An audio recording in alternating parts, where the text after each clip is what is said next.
Something to laugh already. And good evening to Endless Lion King by the sounds. I'm gonna watch that. I'm gonna watch the entrance back of this because when I press live, all you can hear was ah.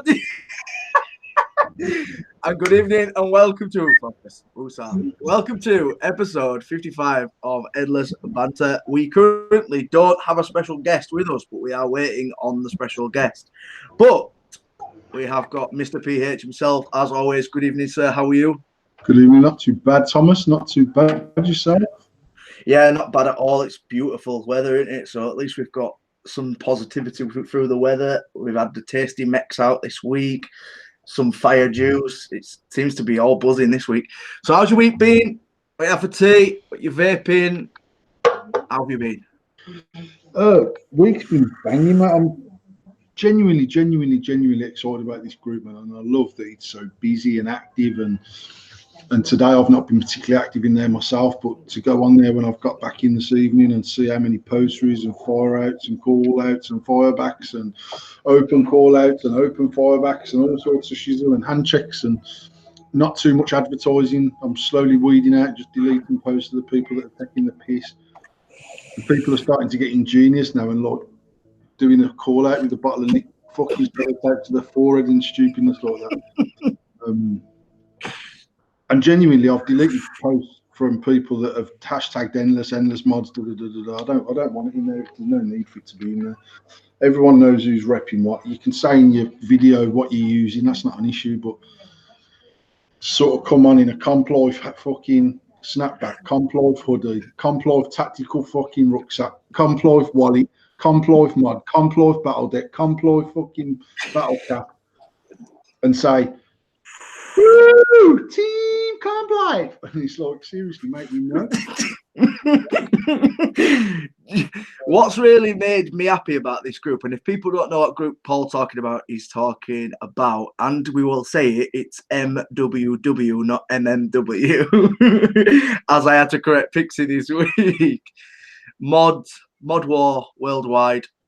This is the group. If you want to join it, it's an old school vibe. People doing call outs. As said, Paul said, no sponsorships, no hashtagging, because yes, you will get fucking deleted for hashtagging. It's just meant to be a load of banter. Me personally, Paul, it's not even seeing the old faces because no sales, no shit. Basically, no shit. This group is no shit. Sales.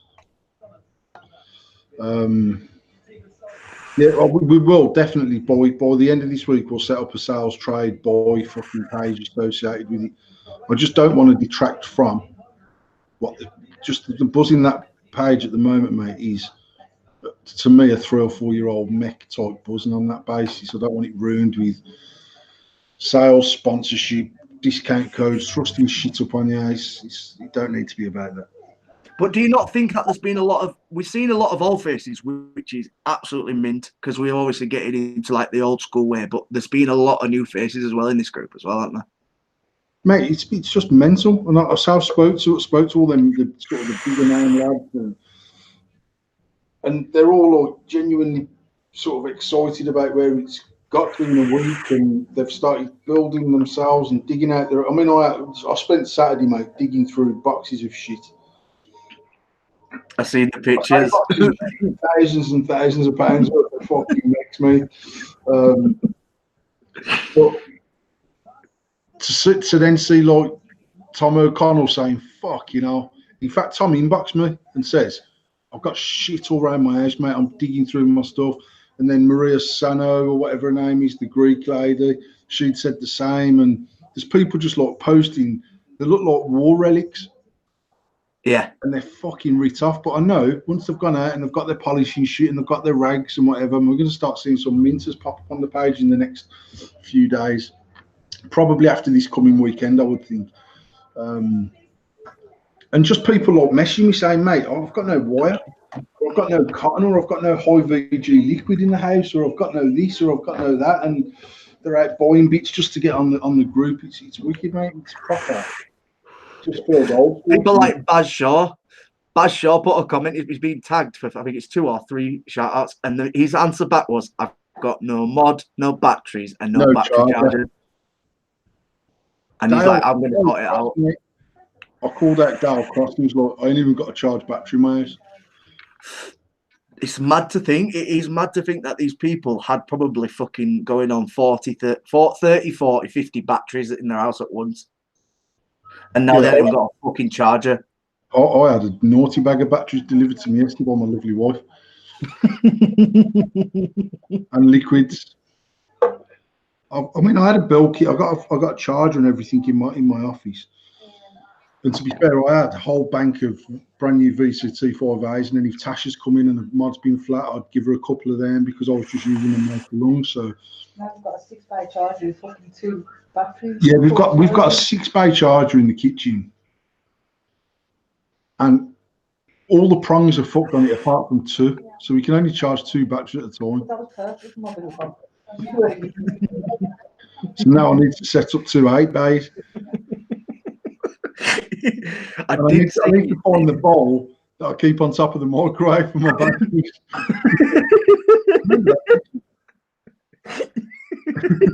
You're going to blow your house up, man. Fuck the fruit bowl. It's the battery bowl. It's the battery bowl. No, I'm loving it. I'm loving it's just as it seems like it never changed. Like it just feels to me so natural. It's not like anybody sort of pushing any ulterior motive to do whatever. You know, like was it Machinessi that put up the liquid state tube, the rig? Yeah. And there was I put that poster up about obviously when we did that night and reminiscing like on the tour and people putting, you know, things about what they remember about the scene and how they've enjoyed it and what they remember from it. And some of the memories is just crazy to actually think this was forgot about fucking 2 weeks ago. Well, a week. What's it been, a week now? A week today, mate. I started last Wednesday during the day, and we're over 1,200 members.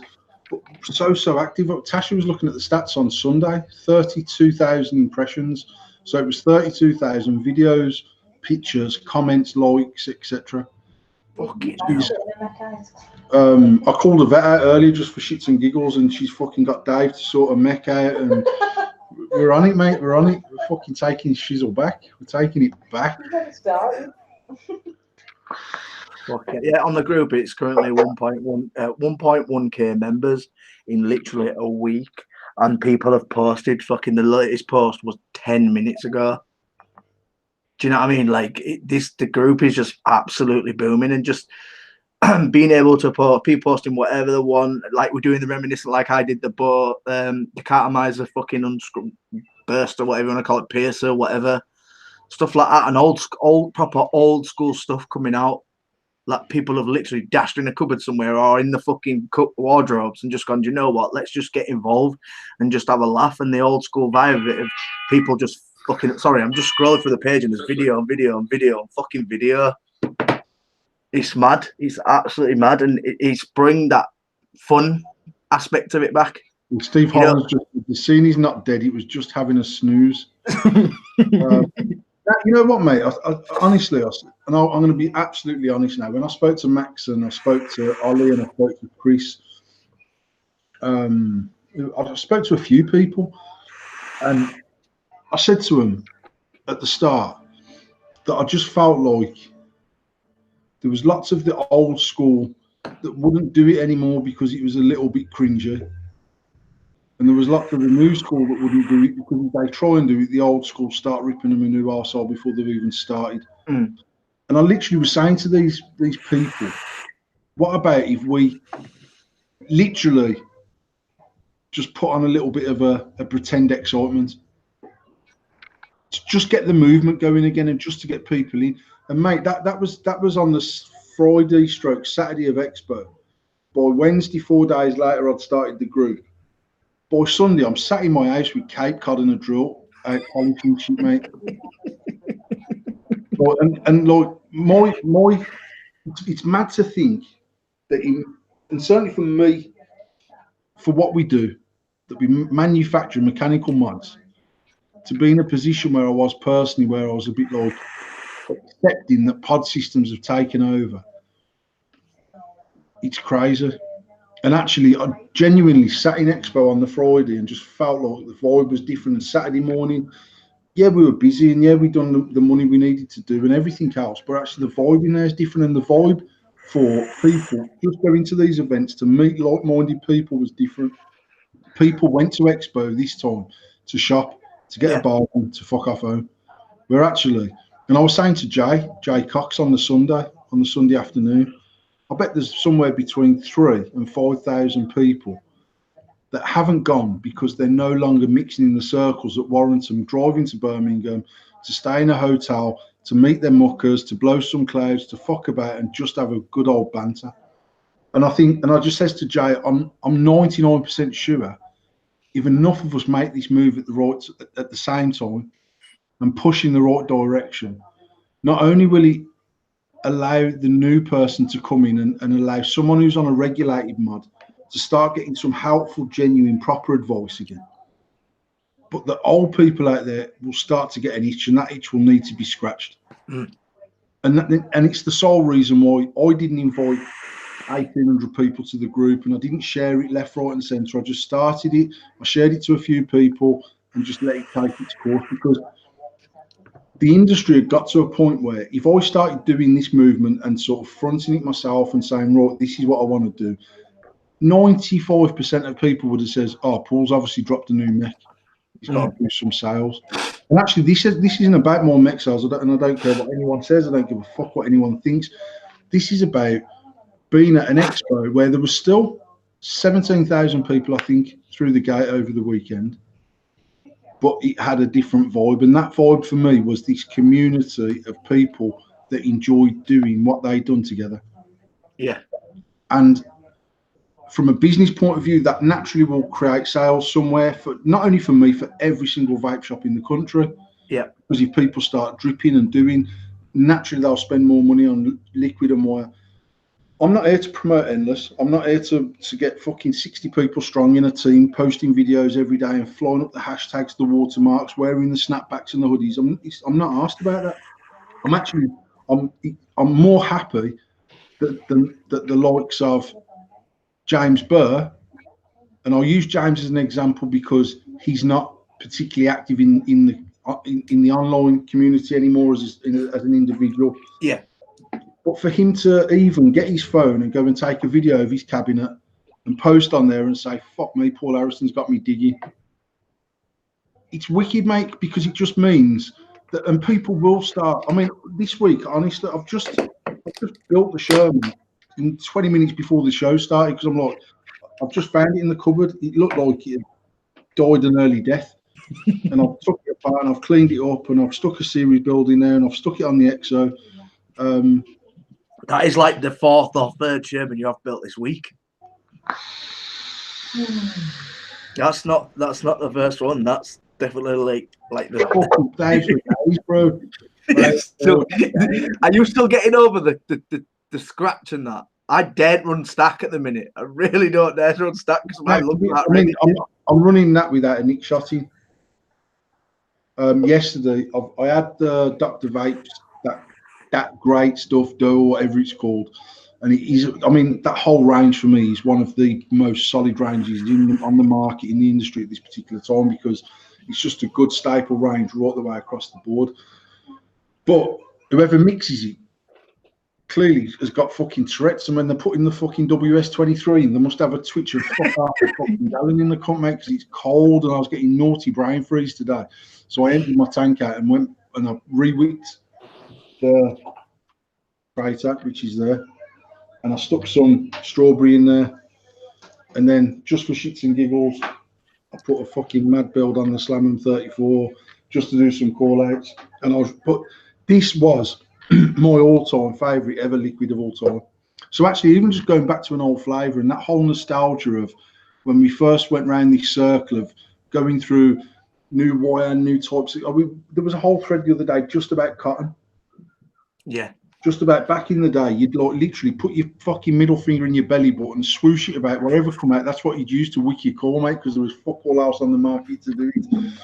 And if you'd had a brand new hoodie on, you'd get a really good find at the bottom of the belly button.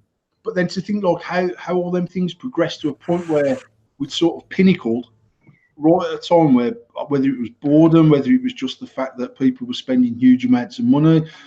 For me personally, I still, when I look at it, and obviously I'm looking at this from two sides, in fact three sides. I'm looking at it from me as a consumer buying products, which anyone who knows me knows I spent fucking probably enough for a small village on different vape gear. Then we've got the retail side of it, so you can see people's spending habits, the type of things they buy, and then also we're manufacturing as well our own products specifically to that market. And to think that we got to that pinnacle of sort of achieving, like, to get this out of a tank, mate.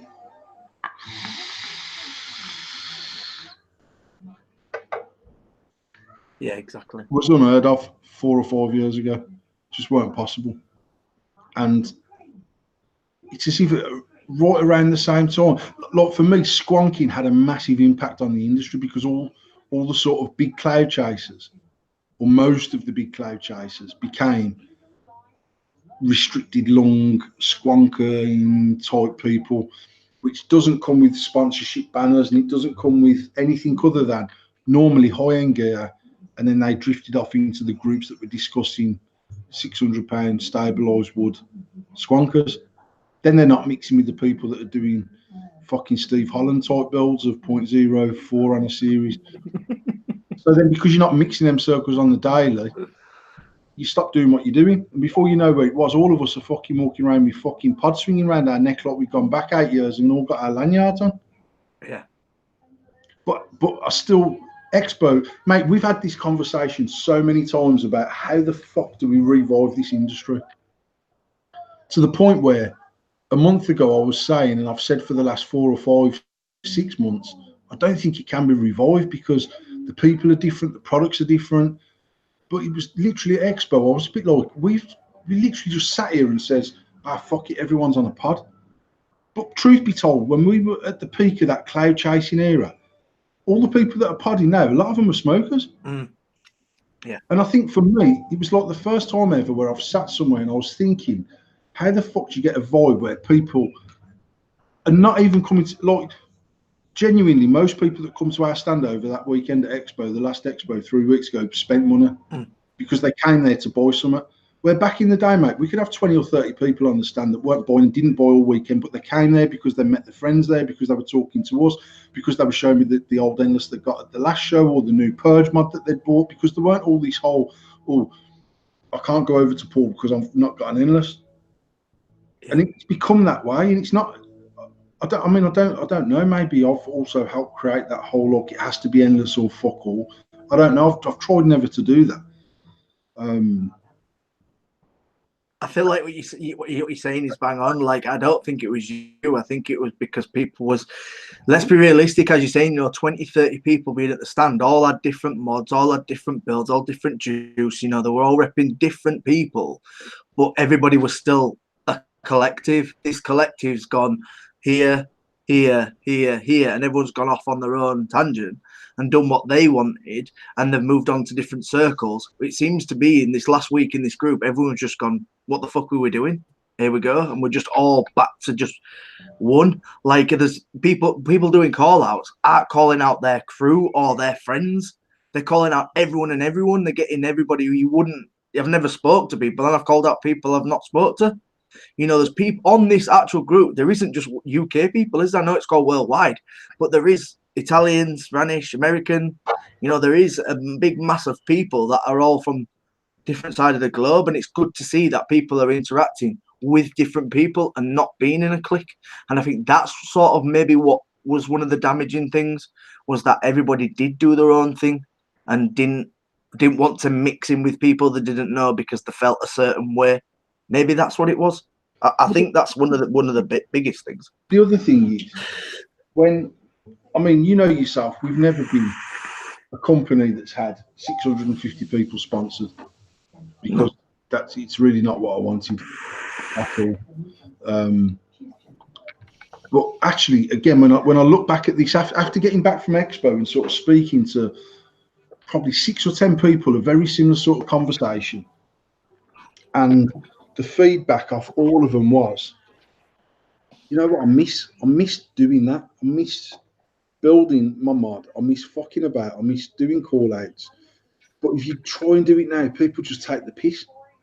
But not even enough of us do it. They won't, because actually they might take the piss for 3 or 4 days or a week or a month. At some point, they're going to go, fucking hell, I'm not in the clique. I need to go. I need to go and dig my mod out. I need to get involved. I need to be part of this. And to be fair, Dale sort of summed it up in his post, saying fear of missing out syndrome.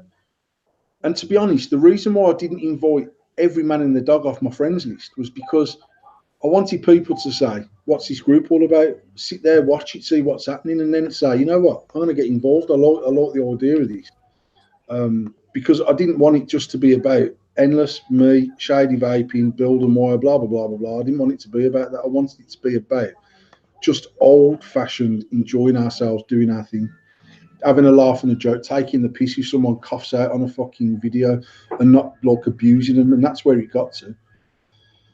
So I'm buzzing, mate. I'm buzzing. I'm just loving the fact that I'm not been on there most of the day, and it's just going along, and people are finding their feet, and people are doing videos and doing the callbacks and calling out new people and all that other good stuff, and it's good. Wicked. Do you think there's another level we can take it to, or do you think what it's at now is what it should be at?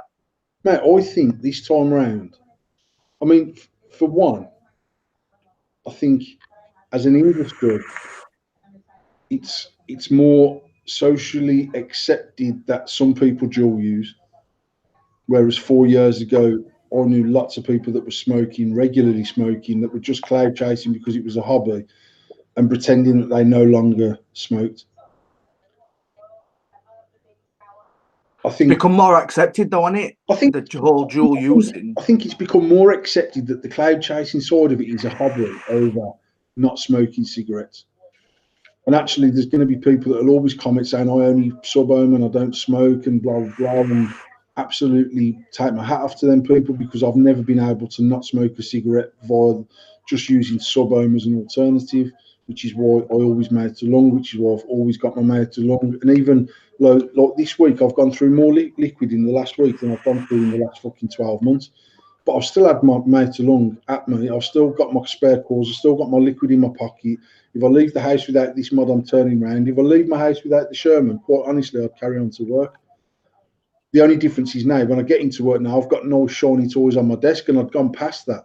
I'd got to the point where there was nothing in my office, there was nothing in the car, everything in the house had been buried and put away, and now it's all doing Tasha's head and okay, fucking good in there. Literally just having a spare coil and a bottle of juice. That was like the daily carry. I went up to my grand's today, and I literally grabbed my fucking mech before I left. I went, Avi, I'm just gonna grab my mech. Give me a second, and I didn't even bring my mortal on. I was like, fuck it, and that's God's honest truth. And I just grabbed my fucking mech. That point where we have to always have a pair of tweezers at hand to pull 20 guys out the kids' feet. You know, where they've run across the rug in the living room and fucking stabbed themselves. I think Gavin Thomas has come up with a great comment here. It says, in general, the entire community seems to be more positive. Even trolls are giving out advice. I think that's. I personally don't troll around Facebook and seeing different groups and stuff like. I'm very bad for sticking with the probably 10 that I know and don't go. I did join another one the other day, and I did post up saying hello. You saw that, Paul, and I've wanted to do that for a while, but once again, it goes back to the whole. You don't want to join a new group and be posting a picture and saying hello, because people turn around and the fuck's he? Do you know what I mean? What's he doing that for? Rather than it being positive and getting involved with people. So I feel like in the group with going on now with MWW is very positive, and hopefully that's positivity can seep out the group and go to other groups. So I feel like it is going to be a positive, and not just mech users. You know, people have been posting tanks, people have been posting.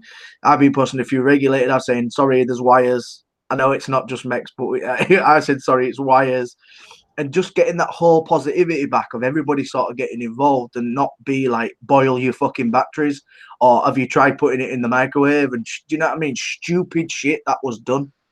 Don't get me wrong, that banter was done in the Met groups and stuff at some point. You know, like when that fucking stupid banter first come in, it was actually funny the first time round. because it was different. And actually, it was normally said to people that they half knew in jest. And then we've had 2 years of absolute wankers. Yeah. At the forefront of this industry on various groups that have got their own clique within that group, and anyone who tries to come inside it, they get fucking shot down, abused, blah blah blah blah blah blah. Fucking smock users, booking wankers, don't use fucking smock. Rah, rah, rah. Look, we sell more smock in our shop than any other fucking product, and it works. And yes, we have returns. We have returns off every product we sell. I've never had any product in that shop we've never had a return from. So, but it just became the norm, mate. That it was like fucking infected with bitterness. The whole industry. Yeah. And there's like a handful of genuine people, and they're to be honest, they're the sort of people that I associate myself with. They're the sort of people that I will get off my fat ass at Expo, off the settee, and I'll go and find because I want to see them, because I enjoy speaking to them, because I enjoy listening to what they've got to say. There's a handful of them people, mate. Other people, I could take or leave them, quite honestly. Do you think it's because people have now been taught that way and not like the old school way, we'll call it old school way? Do you feel like people have been, because to me personally, how I see Facebook groups is you join a group, say for instance, and this is not me pulling anyone, like, so you join Approved Vapors, you'll be like an Approved Vapor. You join Mech Addiction, you'll be a Mech Addiction. You join any other group that's on Facebook, I feel like that group molds you into what that vapor you are. Yeah. Rather than people plotting around these different groups, people sort of stick with the same group and become I think it is, that Tom. person. I think whether it's on Facebook or whether it's in real life, you end up being attracted to the people that you like. Because look, mate, take me back 8 years ago. I was probably the biggest troll that's ever signed into Facebook, ever. And I used to say things that now, 8 years on, as a 40, I mean, bearing in mind, I was 35, mate. I weren't like fucking 17. I was a grown adult, but I just loved the reaction of fucking gripping someone's shit for jokes. Even going to the extreme of posting stuff that I completely disagreed with. And it made me cringe pressing the enter button to post that shit up there, because I knew it was going to get a naughty reaction and people was going to start shitting their own livers out and trying to find out who I was so they could fucking find out where I lived so they could burn my house down. And for me, it was just more the fact that as if people take the internet that seriously. So I try and push it to another level of stupidness. And I've still got the ability to do that because that's just my personality. But as I've got older, you get this more of there's a time and a place for things. Yeah. The only difference is that if I see something on Facebook that I absolutely don't agree with and I find it horrendously shocking, and it happens, I don't start inboxing Mark Zuckerberg saying, "Can you please remove this person off your website?" I just scroll past it, or I've deleted people. But back in the day, I never used to delete anyone. I never used to block anyone. I'd actually go out of my way to make their life that miserable that they would block me or delete me. Now I'm just a bit like, I don't even want to get sucked into this shit. I'd rather them just not be around. And what my thoughts with the group are, for the first couple of weeks, and it's like even last week, boy, we started it Wednesday. Even by fucking Thursday morning, mate, there's people hashtagging the fucking shit out the post. There's watermarks everywhere. And I started putting posts up and just giving people a little gentle nudge to say, look, we don't need this in here. Then by the weekend, I've started deleting posts. Now, what I found is when I get into work in the morning or over the weekend when I was waking up in the morning, I check through the group. Them posts that are that way inclined actually have got very little interaction on them. Yeah. It's a bit like the people are saying, mate, what fuck are you advertising? We're not interested. And I feel like it's a massive negative. I honestly think it's a negative. And as you say, people don't get interactions on them because people know you're not genuine. And I think the group is definitely set up on being genuine. And people can see that. You know, people are starting to see through the fact is that you're coming onto this group or on Facebook just to promote. Give over, you know what I mean? Sort of thing, be yourself a little bit. People respect you and trust you a little bit more if it's not thrown down their face. Do you know what I mean? I feel like that can be overpowering for a lot of people. Mate, listen, we've had people repping our products that we don't even pay them to rep.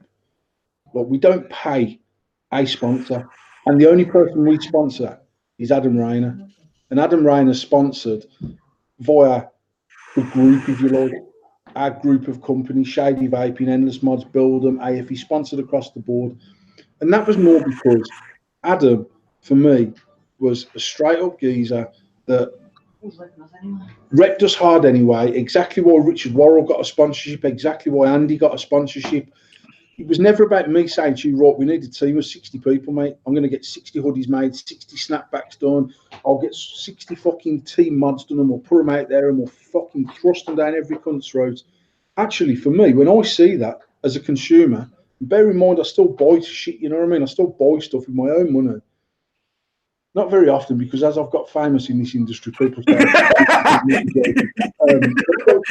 I'm still spending my own money. I would be less inclined to spend money on someone that feels the need to have 30 people working their social media, to have 30 people repping them on all the different platforms of social media. I get people friend request me, right, and my first thing is I look at their friends, and if they've got more than 20 vapors in common, I'll add them.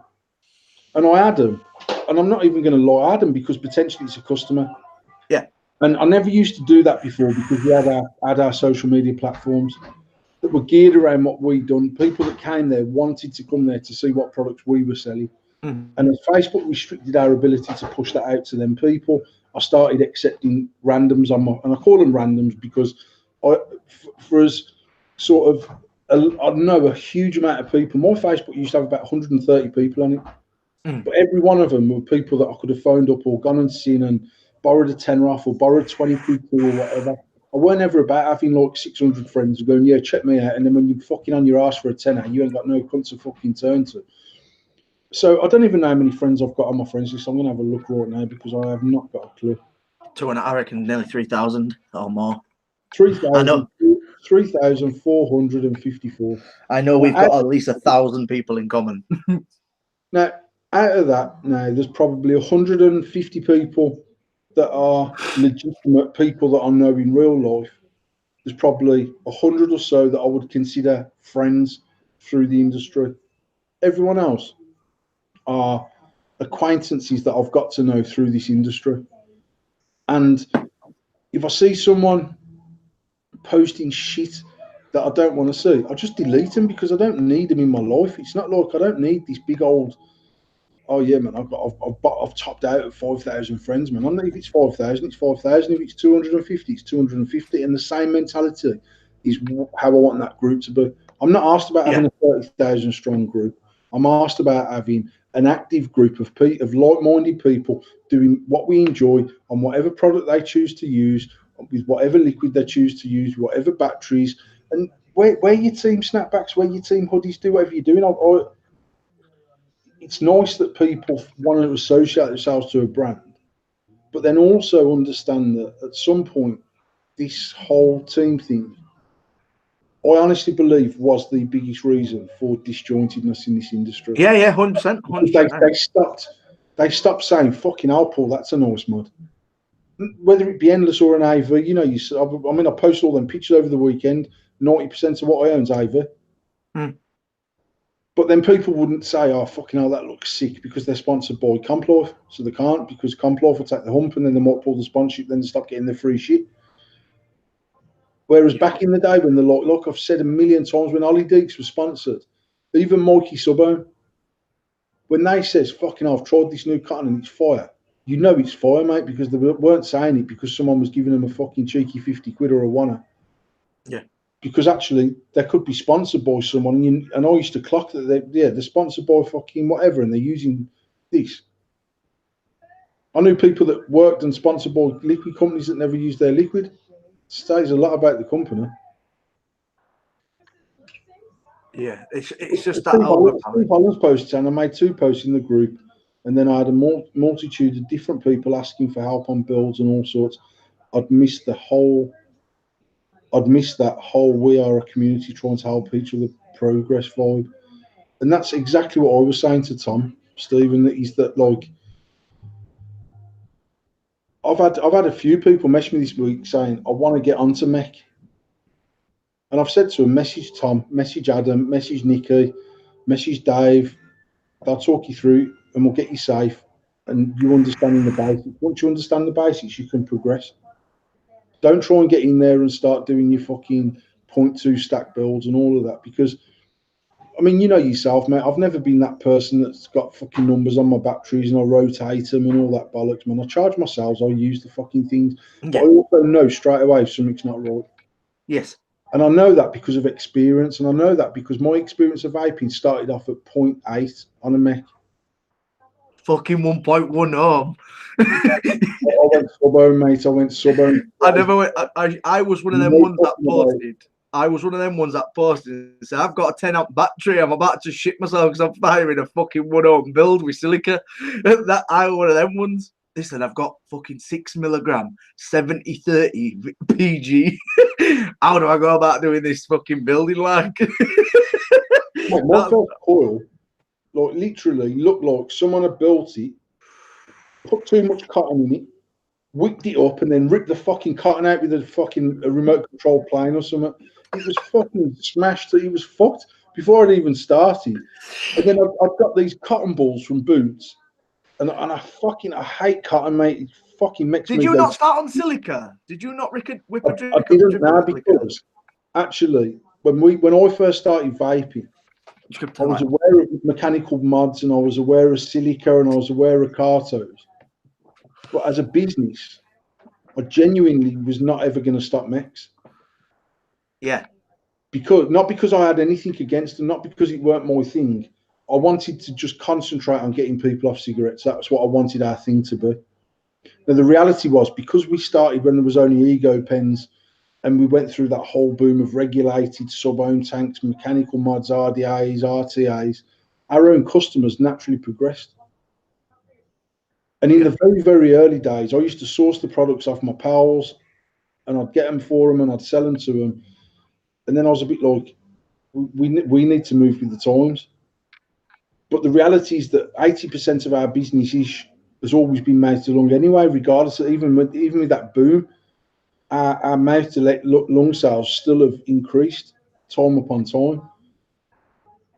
The sort of sub-ohm boom was like a bonus for us. I can't really explain it any other way, really. But we never ever lost sight of mouth to lung vaping, regardless of the fact that we were manufacturing mods in batches of fucking 3, 4, and 5,000 at a time. We still carried on doing what we were doing. I feel like you've still got to concentrate on that mouth to lung vapor, even if they don't go to sub-ohming. For me personally, even after a while, you do get a majority of the mouth to lung vapors going, do you know what, fuck it, we're going to try something different, and then they go to sub-ohming. You know, like when we say kids are the new generation, well, usually mouth to lung vapors are the new generation.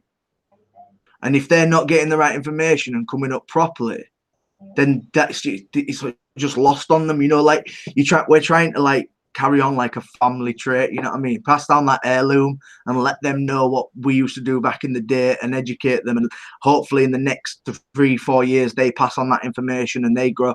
And that part of what we enjoy carries on, and it goes on and it goes on and it goes on, and the information is just passed along the line. And in 30 years time, people that have been vaping, you know, like I've said 3 days ago, it was my 7th year anniversary of vaping. To us look back in say another 5 years time and go, fuck me, I've been vaping 12 years and people are still cracking mechs and still learning about mechs as like a forefather of it, without sounding pretentious as fuck.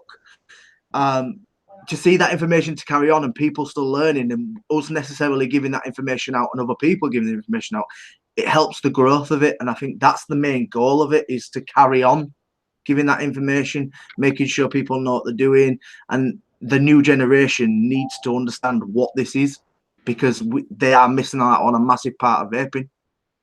If you get somebody who's on a pod and they're happy with being on a pod, that's absolutely fine. But when they want to progress into a different style of vaping and there's nobody out there, or everybody who's out there is giving them the wrong information or won't allow them in because they're cliquey, there's going to be somewhere where it hits that fucking wall and we hit that wall. Mate, I think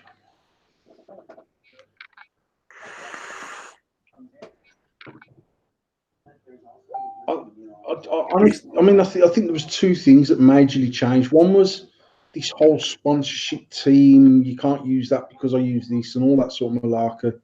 And I've never been. I mean, I've said it right from the go. Dot. I've never once ever bought a bottle of liquid because Pandora Blue had a bottle of it between the crack of her arse cheek. Did it? I used to think, who the fuck is trying to use that as a way of selling the liquid? I never ever got it because I would rather. But I'll say it openly and honestly. Stephen Greenwood helped us achieve what we achieved by buying a zero mod off us, a clone zero mod, and posting it in UK vape trades back in the day, and saying I've had this off Paul. It got the authentic chip in there, blah blah blah blah blah, and we sold out.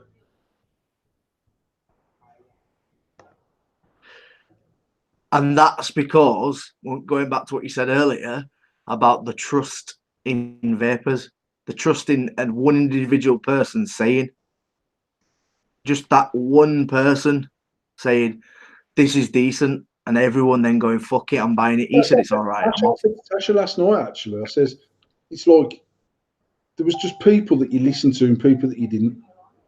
Yeah.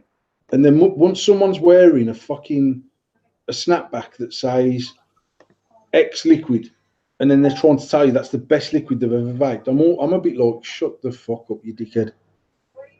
Actually, you're a liar. Because I seen you at a vape meet and you didn't have that liquid. You had something else. You had the liquid that you actually like. That's the liquid I'm going to try, not the one that you're getting paid to say. Is that trust still there though? Do you think that there is them people out there that would still have that trust in? There's a handful of people. And I mean, we done our awards at the start of the year just for shits and giggles, and Mr. Greenwood won Lifetime Achievement Award or contributor of whatever. And that's because Stephen, regardless of what group he was active on, he works for the Yorkshire Vapor. He vapes a whole plethora of products. Stephen Greenwood will say, that's shit, that's good, this is good, that's good, this is a load of shit, I love this one, although it's not everyone's cup of tea. You know what Stephen Greenwood's saying is what Stephen Greenwood genuinely believes. Yeah, and when he came to mine and he picked up the Dirtier, I had an house full of time, so we couldn't have a proper chat. But I said to him, give as much feedback as you possibly can, because somebody like him to state whether it's good or not is not just on a consumer point of view, to somebody like us to hear his point of view to say, I'd change this, or I think this is decent. It's genuine criticism. It's not just it's shit. Do you know what I mean? The criticism you get these days is I don't like this liquid. It's shit. No, it's just because your palate don't like it. It's not genuine criticism. I can remember people tagging me in post because someone dare say that an endless mod shit. Like I'm gonna have to go over and find out where they live and go and petrol bomb their house or something in the middle of the night when their kids are in bed because they're not allowed to say that they don't like my product. The only time it's ever annoyed me when someone says, "No, I'd never use an endless mod. They're shit." Is someone who's never tried one. Because actually, whatever people think of what we've done, I honestly believe that we changed the Met game in the UK. We changed the price points. We changed people's mindset about what a mech mod was supposed to do. And the reason why I think this wave of mech use can be better now than it ever was is because I don't think the dick waving will ever be as strong as it was back then. Mm. And the reality is, mate, there's Chinese companies that are making mods in runs of 25,000, shotting them around the world, and they're selling them at 30 quid. I can't do that with our mods because we're not doing 25,000 runs, and so there's still mods out there that are cheaper than ours that are authentic. But when we started, there was the Watofo Phantom was the only mod I know of that was authentic, that was cheaper than endless products. And even then, as a business, my interest in what we're doing was never, oh, well, what do you expect? It was only 60 quid. What do you expect? It was only 80 quid. If someone phoned us up and said, I've got a problem with it, we sorted it out. And the only times we stopped doing that was when someone's blatantly dropped their mod from the fucking roof of a block of flats and they go, yeah, the fucking threads are shit on there. Mine's not broken. Mine's just a block. When I might end up with 001 or 0000, but it's only because that's the one that got etched. It's not made specially out of different material on a different machine, different workshop. They make 2,000 mods. They etch the fucking things. I happen to have whichever one's got 001 or 000 on it. That's just how it is. So they don't make them, then etch them. You know what I mean? You haven't got the first one off the line. Honestly, right, to this day, so we're getting on in it's probably now 4 years since we first started looking at that first design, and it launched officially in the November of 2015. Yeah. So it's about 4 years ago since I first started saying to them, actually, I want to do my own product. Because originally my plan was to be like a UK comp lifestyle company to make accessories for other people's products. Then I was like, fuck this, man. I want to make something that I want. I wanted a stack mod. I wanted to be able to run it singly if I wanted to. So we've done that, and we've done all of that stuff. And I don't care what anyone said. We've done it before AV. We've done it before Comp Life. We've done it before Rig. We've done it before anyone to make it stack. I know people had stacked tubes together. But as far as I'm aware, there wasn't nothing else out of the box that done what we done at that time. What's Gav said here? Pet hate with Endless. Always been the locking button. Always fucked them off. But I'm in the majority that's upgraded now from a toothpick to actually threads. Slagging off Endless is a bit like hating Smock. It's true. It's fucking bang on there what he's saying about. He's just basically sitting around and just going, you know what? I just hate the product because I hate the product. Mate, and as you said, a lot of people that hate the product actually hate me. And on the but why though? I always question that. Why? The jealous motherfuckers look at me. I'm fucking flossing. I'm flossing like that motherfucker, right? And they hate it. They hate it. No, I mean, but genuinely, no. The thing. This is not just the vaping industry. This is people in general.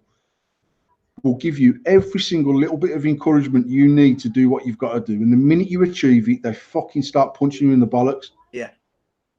Because actually, human nature says that most people don't want someone else to be more successful than them, don't want to be more popular than them, don't want to be better looking than them, don't want to have more money than them, don't want to. It's just like a natural thing that people start going, oh, as if he's actually made a mod and people are buying it. I'm going to have to slag that off, man. It annoys me. It's like it's just it's down to jealousy at the end of the day. You blatantly state it's jealousy, but then when you say stuff like people hate me, and then I sit there and go, but you don't actually know the fucking bloke. How can you hate someone you don't even know? You know what?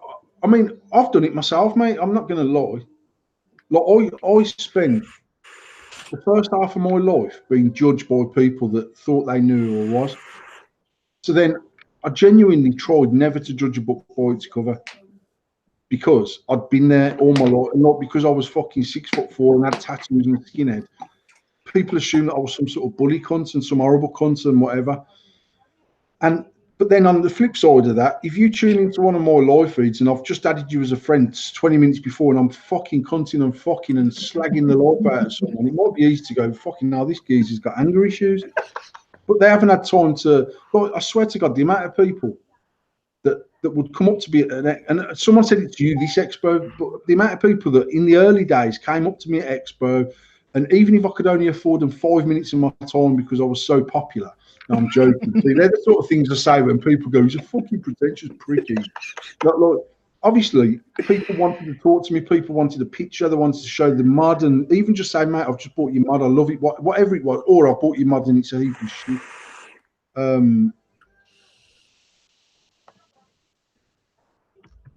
Let's have a look.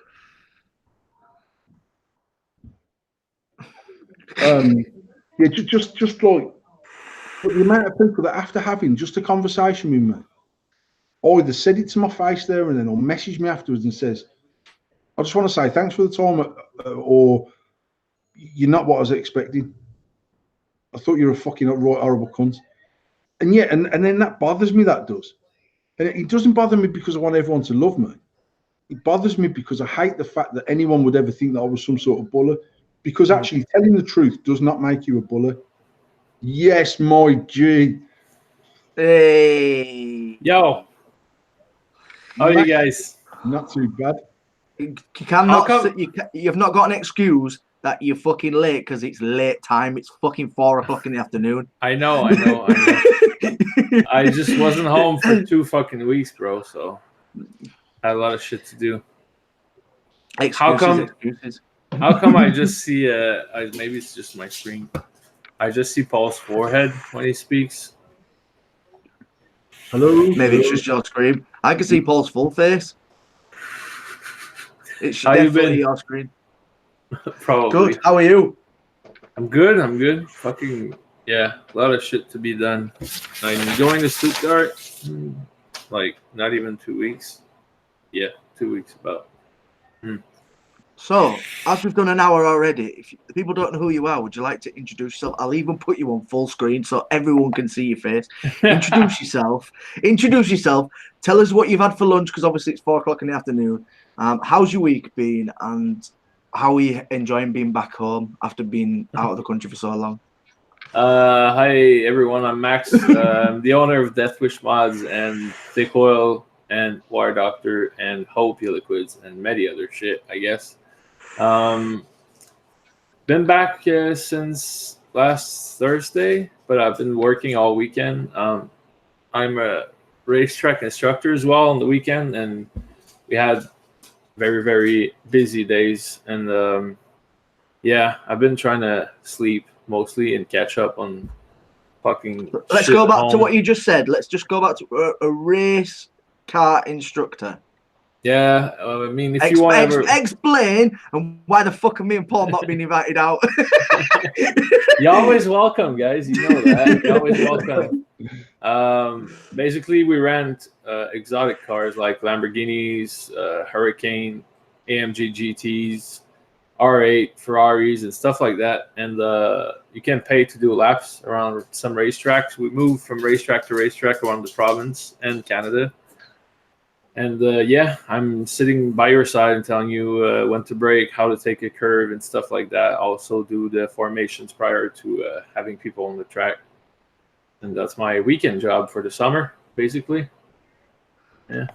Paul, get your passport sorted. Max is just the coolest person in the world. Get your passport sorted, Mr. Harrison. We are going to Canada to drive some fucking very nice cars. Yeah, man. Anytime, guys. I got you. You know that. So, before we get into everything, we've been talking about this new group, but I've got a question that's on the lips of everybody. What? When the fuck are you and Paul going to get your mad minds together and do something? Well, we've been speaking about it for a long time, and I'm down for it. He knows it. It's just a matter of knowing which way it's gonna go. Is he gonna manufacture something? Am I gonna manufacture something? Is it just gonna be sleeves with some of Martin's art on it? I don't know. So there you go, guys. An exclusive in chat. I'm gonna get these two together. I mean, me and Max have had this conversation probably for 4 expos running, and we spoke again at this expo. And as Max has just said, for me, it's more about the detail of what is the best way to do it. Ultimately, to give the consumer what they want. I mean, at the end of the day, there's going to be people that we could literally put our endless logo on Max's mod, and there's going to be more people that buy it. Some of Max's people that buy it. We could do the flip on my stuff with his logos. I want to do something that means something more than just saying our two brands have clashed in the middle and we've come up with this. I want to do something that makes it worthwhile. And it might only just be 500 pieces. It might just be just a very small run of summer. Just to, I mean, look, as like I've always said, I love the fact that when I went to Wales the year before last, and we took the kids to the circus, and we went out in the interval, there was a chap outside vaping one of my mods. And just to see that in Wales, that he's nowhere near me. And then I seen him say to his missus, "There's Paul from Endless Mods." And I noticed that his button was sticking out of the casing.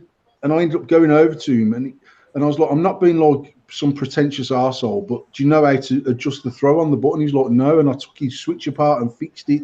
And then by the time we got back to the caravan, he inboxed me to say, mate, I was so overwhelmed that you come over and thanks for fixing it. But I didn't do that just to go, hi, this is Paul from Endless Mod, so I'm going to sort your mod out. It blew my mind that there's a geezer that I don't know from Adam vaping on something that I made. And that means a lot to me. And I know when I've spoke to Max, it's that same feeling of accomplishment more than making money. And yeah, it's crazy. It's mental. It's just mad. And I say, when we done our first expo, but I can remember meeting Max the very first time. Ollie Deeks introduced me to him, and I bought some wire doctor off him. Yeah.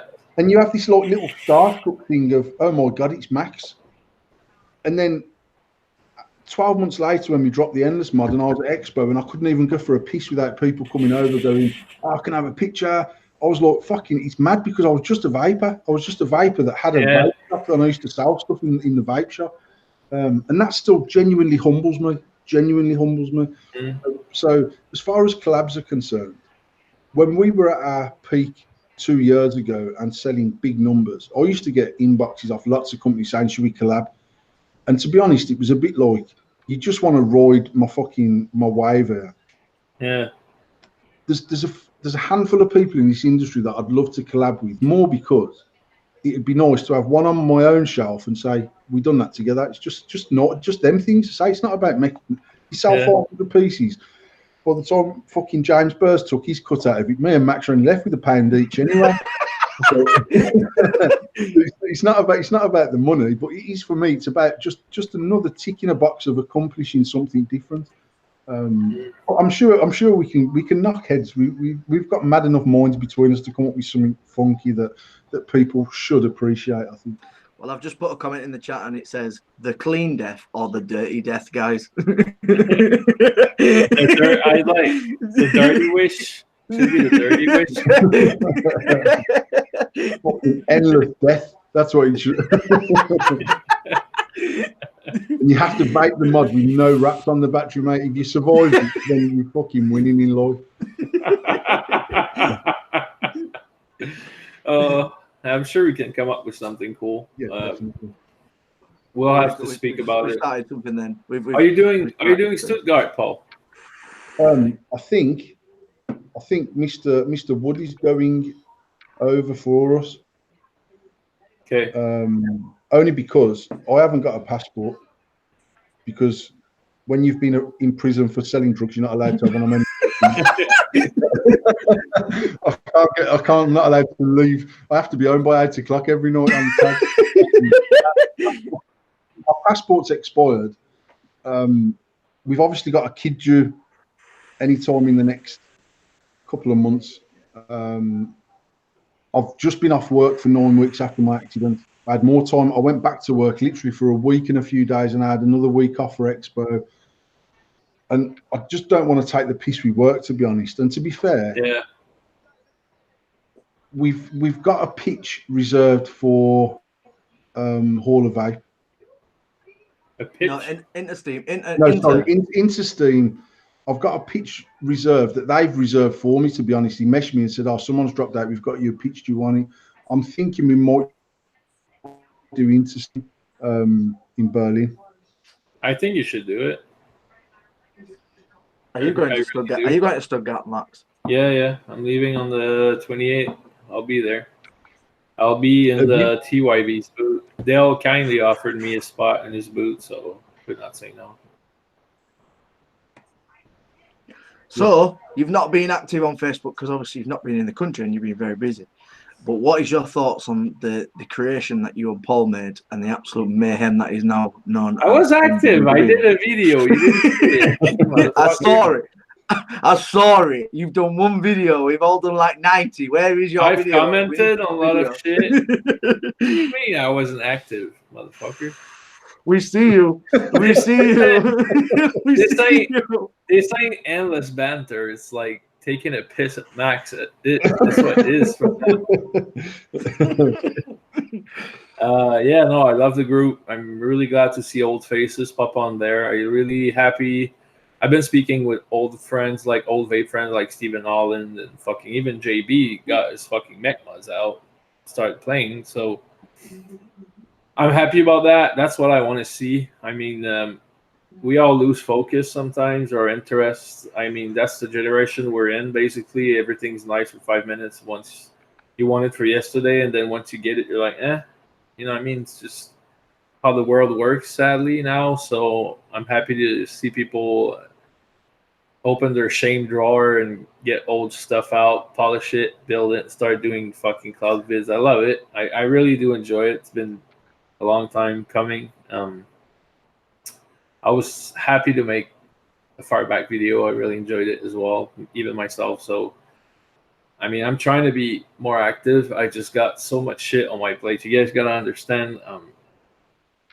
I work in many different countries. As Paul know, when you have to deal with China, for me the hours are basically upside down. So yeah, Australia, Europe, West Coast. I've always got stuff going on. The regulated mod is being prototyped as we speak. Pretty stoked about this. We'll see. We got anything to show us? Nah, nothing to show.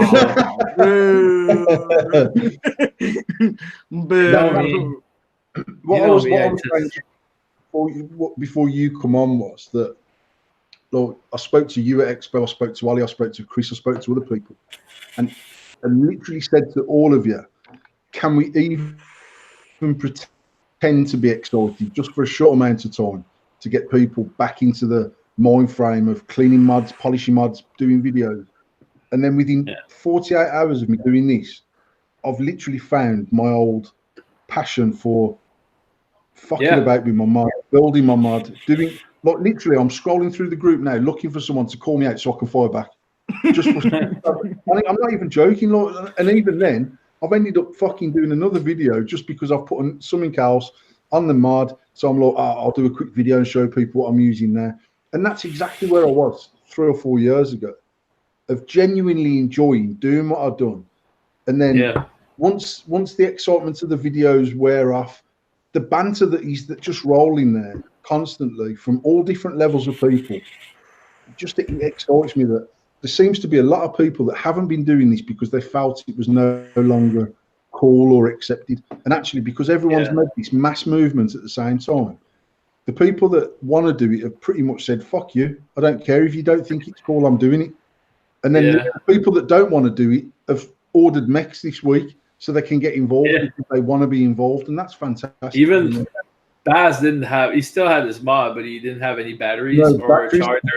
And he's like, I'm gonna have to buy a battery and some batteries and a fucking charger, don't I? I was like, yeah, you have to.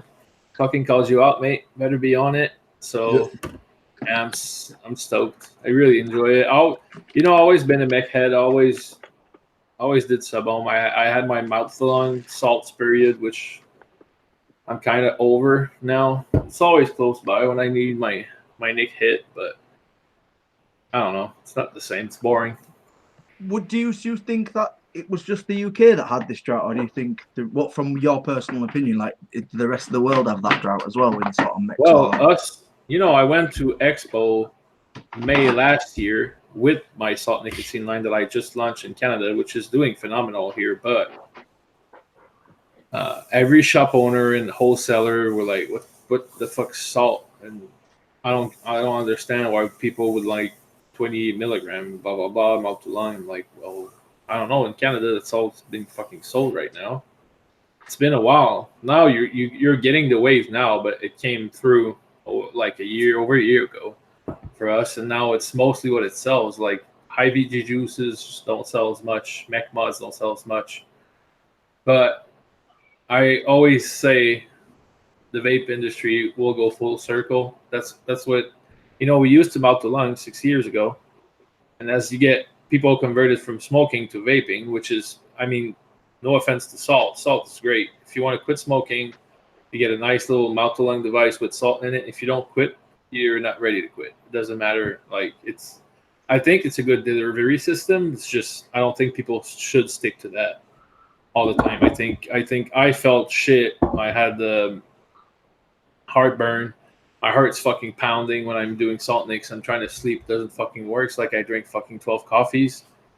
I don't know. I think personally, shops as well, business-wise, should try and move people to IVG, because I mean, you want people to buy 120 mils like this a week instead of 130 mil a week. You know, I mean, it's just concept of business, and I don't know. IVG never hurt me in any way, and I think salts is not a good long-term solution, personally. So do you feel like there was a drought in mech use in Canada? Oh, there isn't. Definitely. No, definitely. It sells less in the US and in Canada than it used to, like 2, 3, 4 years ago, of course. But the muds are better. I mean, people who do buy them they just make a hobby out of it. They love it. They enjoy it. And I've never had such issues, as my group is very active thanks to my team. I mean, I wouldn't be where I am without them. But the group's always been active as far as firebacks and callouts and just shooting shit all the time, talking about mech mods, even other brands and whatnot, but mostly Death Wish. I love this group. I mean, I love it. I love how people just fuck around and be themselves, and they don't have to fucking, trying to act some way. And I think that's why this community has been so great. And I hope Mod Wars will be like that as well, like the old groups like Lions Den, LOP, and UK. I don't know. I don't recall what group you talked about last time, but how the mech mod scene used to be. I hope so. We'll see. My personal feeling is that this time it will be accept. I think it's easy now for people to accept that sub-ohm vaping on a cloud chasing level is a legitimate hobby. And I feel like last time people were trying to use it as a bona fide reason for not smoking cigarettes. Yeah. Well, I tried to quit smoking with a mouth-to-lung 12 milligram freebase and didn't fucking work. When I found mech mods and I really, enjoyed the flavor, I felt my lungs felt filled. I don't know.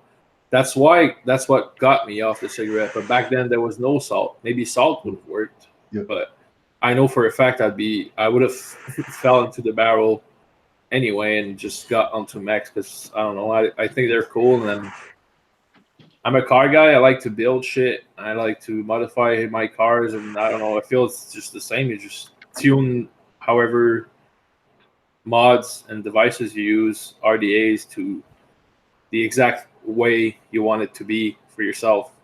Yeah. Which, if you buy a fucking Jewel or whatever, it's just another fucking thing you got in your pocket. You know what I mean?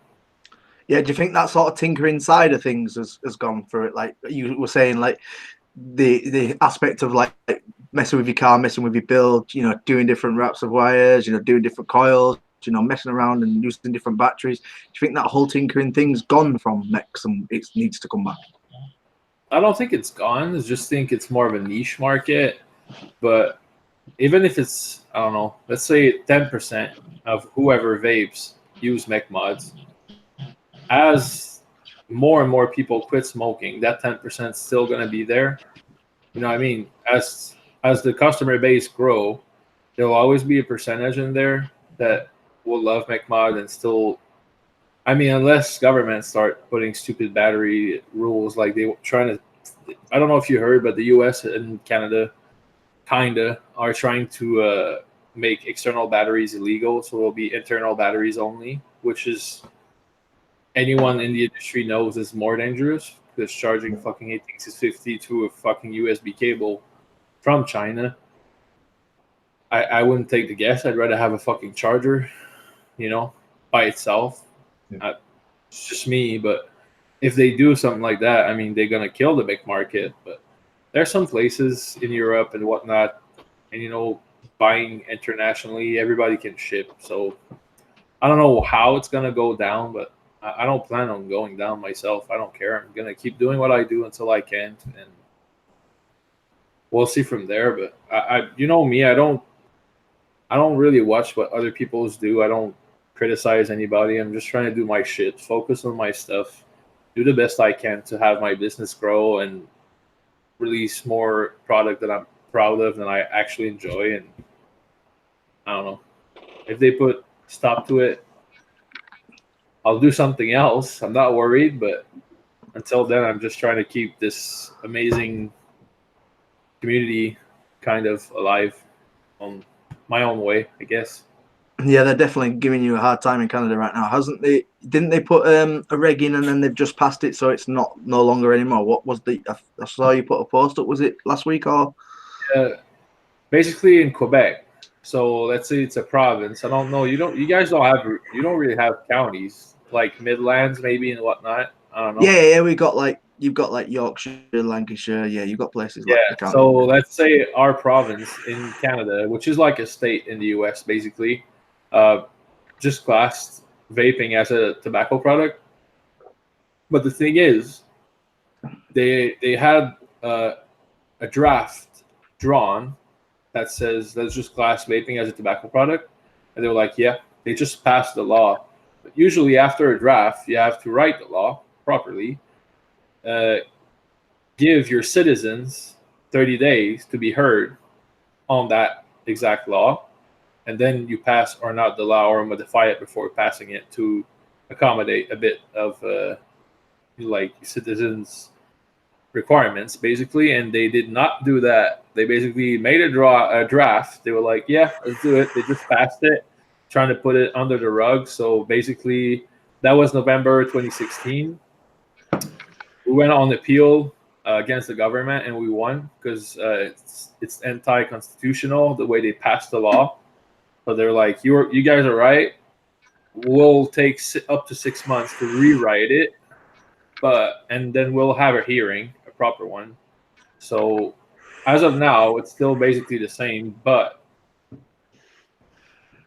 so they've taken basically like 2 years with that regulation, and then just Yeah. said, "Base, you guys," and then fought it, and then they still don't know what the fuck they're doing with that regulation. exactly. So as of now, it's still applied, kind of, until they rewrite it. But you know, we're not able to vape in a vape shop. It's been 2.5 years now. Fuck. So people just knuckle taste juice. You can't advertise it in the shop either. You cannot do specials like 2 for 1 or 50% off this, blah blah blah. It's kind of shit. We're considered tobacco, you know what I mean? So that's why I don't do any publicity either. That's why I can't do anything. I can't do giveaways. I can't. It's kind of odd the way it works, but. So the thing is, when you look at how bad you've got it, how bad America had it, the UK. Oh, you guys are good, man. We were like gifted an opportunity to pick this up and run with it, and then actually we become that disjointed. We started falling over our fucking selves anyway. And I used to. I mean, I've said on our Honest Life thing week in week out. We should be so grateful that we were gifted an opportunity to manage our own industry. All of some parts. Have you seen though how good your market is? And that's because the government decided to do tests on vaping, secondhand vapor, blah blah blah, and they were like, "It's not harmful. We'll keep it 5%. Like just maybe over 20 years it might do some things, but it's 95% safer than cigarette. Basically, it's a nicotine delivery system. That's all you get." Secondhand vapor is not harmful. It's more harmful to stay beside a fucking running cart and if I blow a cloud in your face, basically.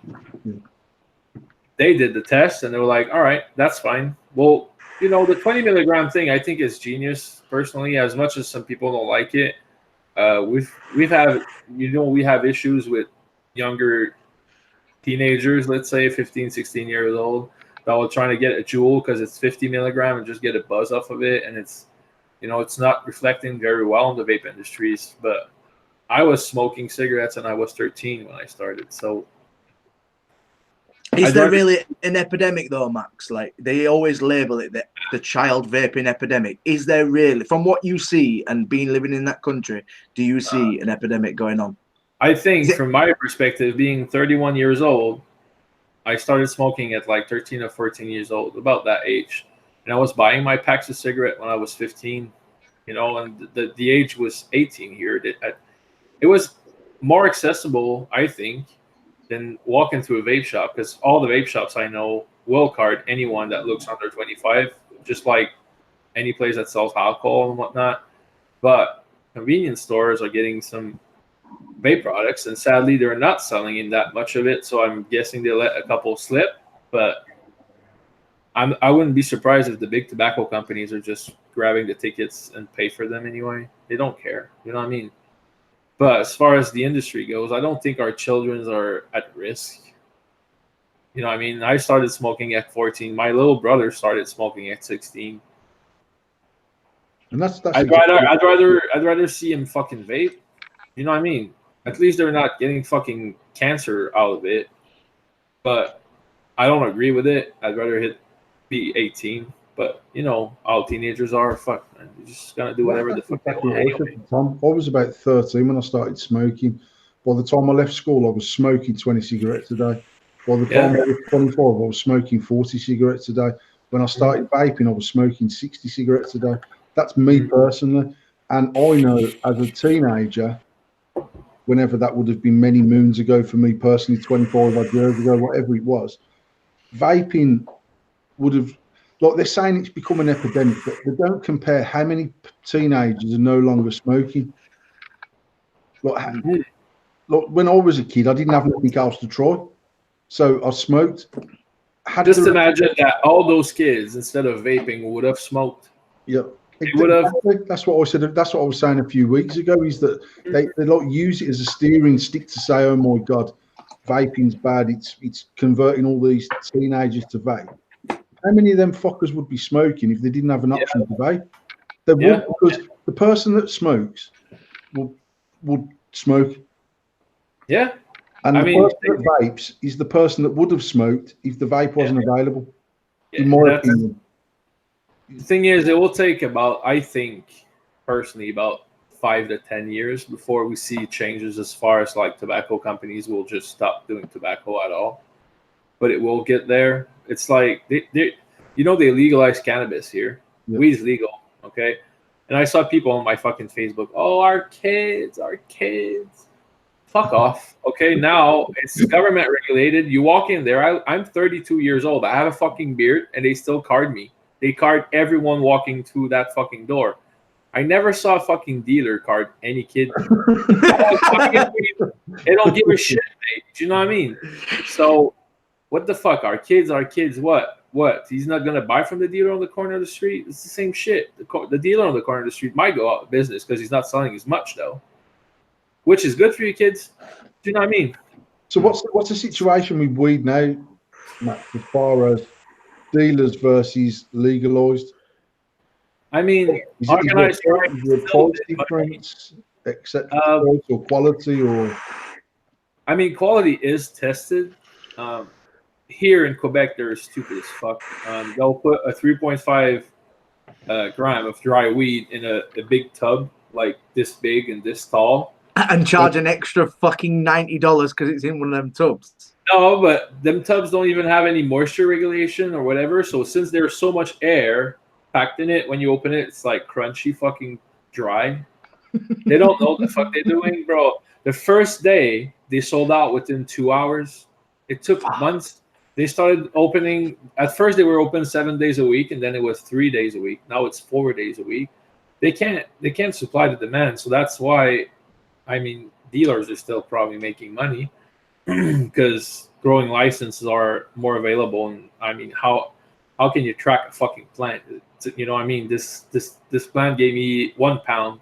In fact, might have gave you 1.5 and you sold half. You know, it's kind of messed up, but I mean, you can't really smoke in public either, like in parks and shit. So what do you mean when you say it's legal, Max? When you say it's legal, is it the same as the states where you need a medical card, or can you literally walk into a shop? You can literally walk into a shop, buy some weed, roll a big one, just fucking smoke. What the fuck? What the fuck? You can't vape in a vape shop? Can you roll a fat one in a weed shop and smoke in the weed shop? No. See, like that's the gray area. It's kind of legal, but you can't drive under influence. So, and you can't smoke like in Quebec City. You can't smoke in public places. You can walk around with a joint and then enjoy yourself. Yeah, that is kind of fucking crazy. That's crazy. It's mostly what they want to do is have people smoke at home, basically, for now. You know, it's like when the prohibition came through. Like, okay, we're gonna sell you alcohol. It's gonna be legal, but you have to do it this way. And then it'll just grow. If you look at 1940s when they dropped the prohibition in the U.S., bro, there were lineups in front of shops. They couldn't supply to the demand. It's kind of the same thing, It should have been legal, I think, for longer than alcohol has been. Because I mean, weed didn't kill as many people as alcohol did. If you want my fucking 2 cents, but I don't know. It's a weird fucking market. It's government regulated. I can't start a business. I can't start a dispensary. I can't.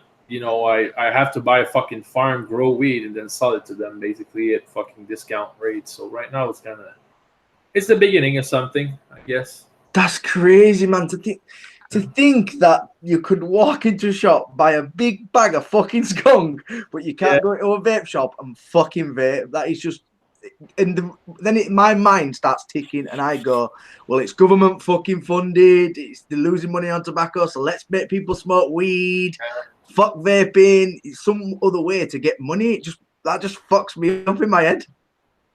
But we have a right to vote, which means fuck all. But bro, I think you need one of these. You fucking need one of these, bro. That's what you need.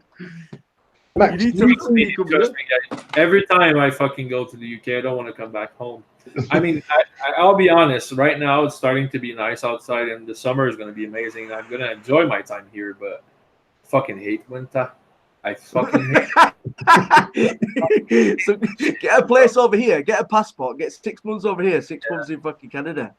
I'm working on it. I just needed me to make more money. I mean, I reinvest most of what I do, and I don't.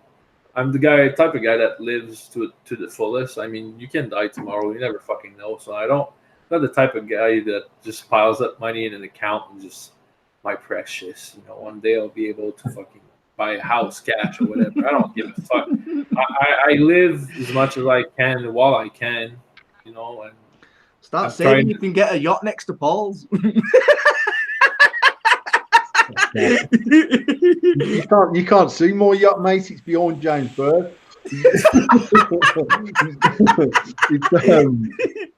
Max, do you think that the downtrodden attitude of vaping is to ultimately give big tobacco control, or do you think it's to maintain sales of tobacco?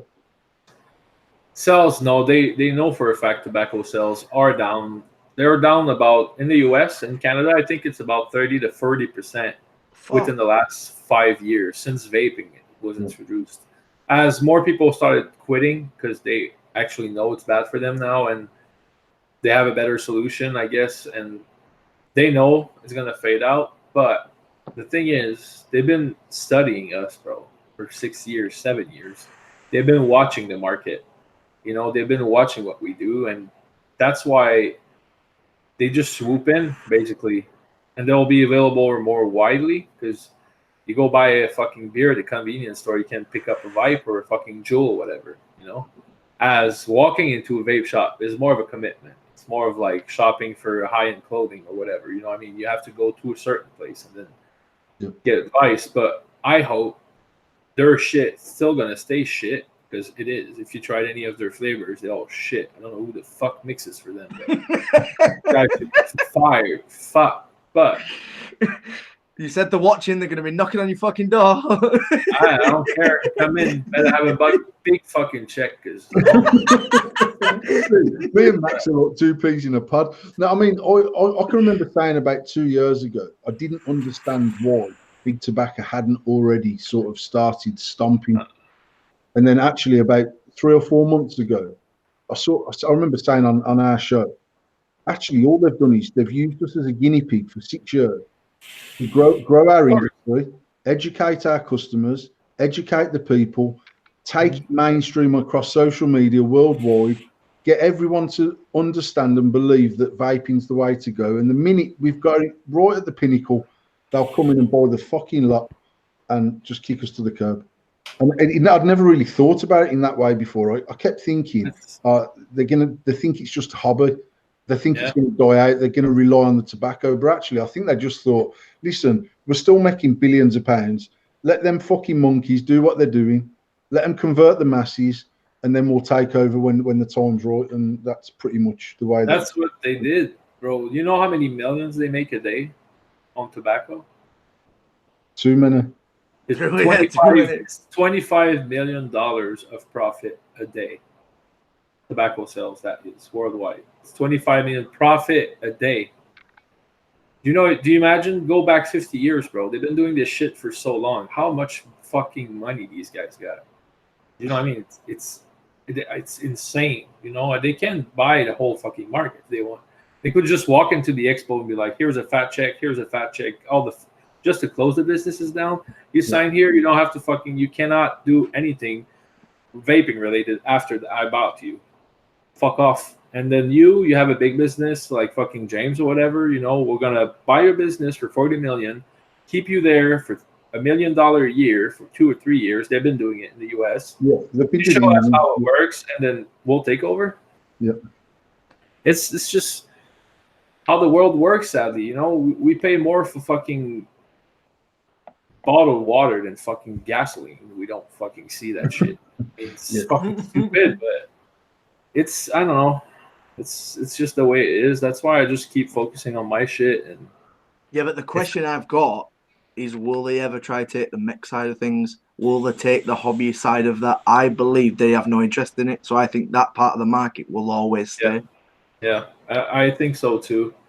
They'll never get into that type of stuff because I don't think, seeing how they do right now with like the mouth to lung device and the PUD devices, how shit they are, I don't think they could get into that market anyway. And I think vape shops will always have a place as well.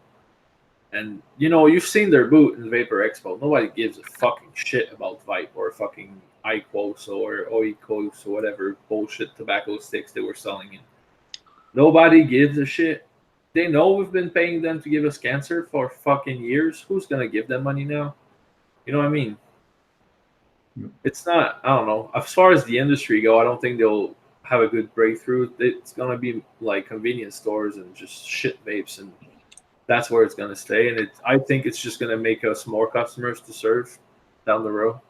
That's the thing. That's the thing I always question is the fact is that people are then gonna see these products are bullshit and then go into a real vape shop and learn, or is it just gonna apply to your general public? Because let's be realistic, we all want to get into that big market. That's where vaping needs to be. It's not the 2.2 million vapers that are already in the UK. It's the fucking 30 other million that are smokers. Yeah. They've got that money to get into that market, and that's the scary part of it. They've got the opportunity to get on the bigger side of it, the people that are the smokers. But think about it. They're going to publicize it. They're going to convert more people. They have, like you said, access to a wider range of people than we do. And if you bring those people into the vape market, a certain percentage of that is going to leak back to us. Do you know what I mean? Mm-hmm. So the more they advertise it, the more they push it, the more it's going to bring business to us.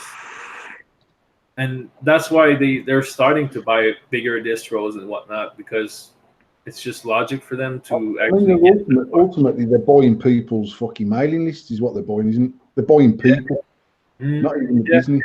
People that have got a big reach are getting paid big money.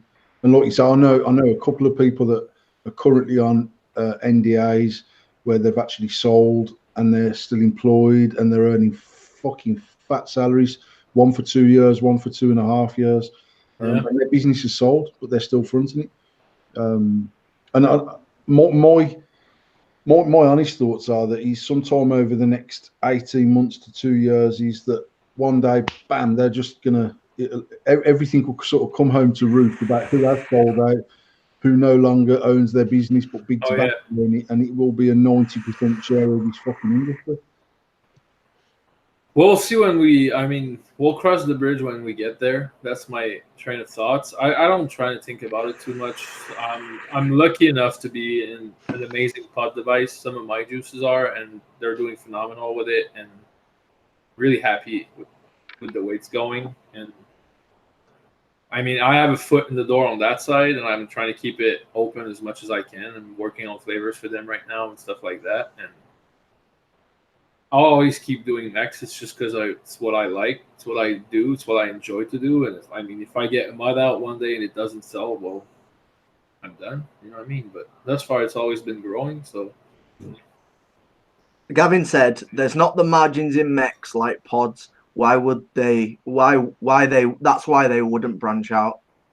Do you think that's a fact? No. Yes and no, because it's more about volume. Like I've seen, I know volume wise, like pod sells like fucking crazy. Okay, I've seen numbers. It's insane. Okay, but it's small margins. You know, you sell shop sells one of these, gonna make a couple, you know, 50, 60 bucks, whatever. A convenience store sells a pack of pods, gonna make $2. So he has to sell 120 fucking packs before, you know what I mean? It's, I don't know. I mean, for me, pod versus mech swings and roundabouts, but you've also then got, not only are they paying more for the device, when you go back to a mech user 3 years ago where they literally were using somewhere between 300 and 600 ml of liquid a week, depending on their vaping style. Once they've started spending that much on liquid, they start getting shiny itis and start buying new kit, new RDAs, they try new batteries, they try new cotton, they've got chargers, batteries, and all that sort of malarkey going on. I can't ever imagine walking into Asda with a fucking stacked mod and saying to Barbara on the tobacco counter, "My fucking mod ain't working, Bab, can you sort this out for us?"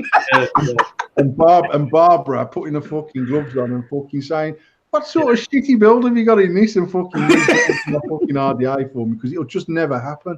No. But actually, from a financial point of view, and I think me and you spoke about this at the weekend, Max, is that sort of community stroke, hobby stroke, sub-ohm stroke, cloud chasing stroke, tricking will always be a standalone industry, or it's certainly got enough. It's certainly got enough about it to be a standalone thing inside of an industry that big tobacco ultimately will end up owning.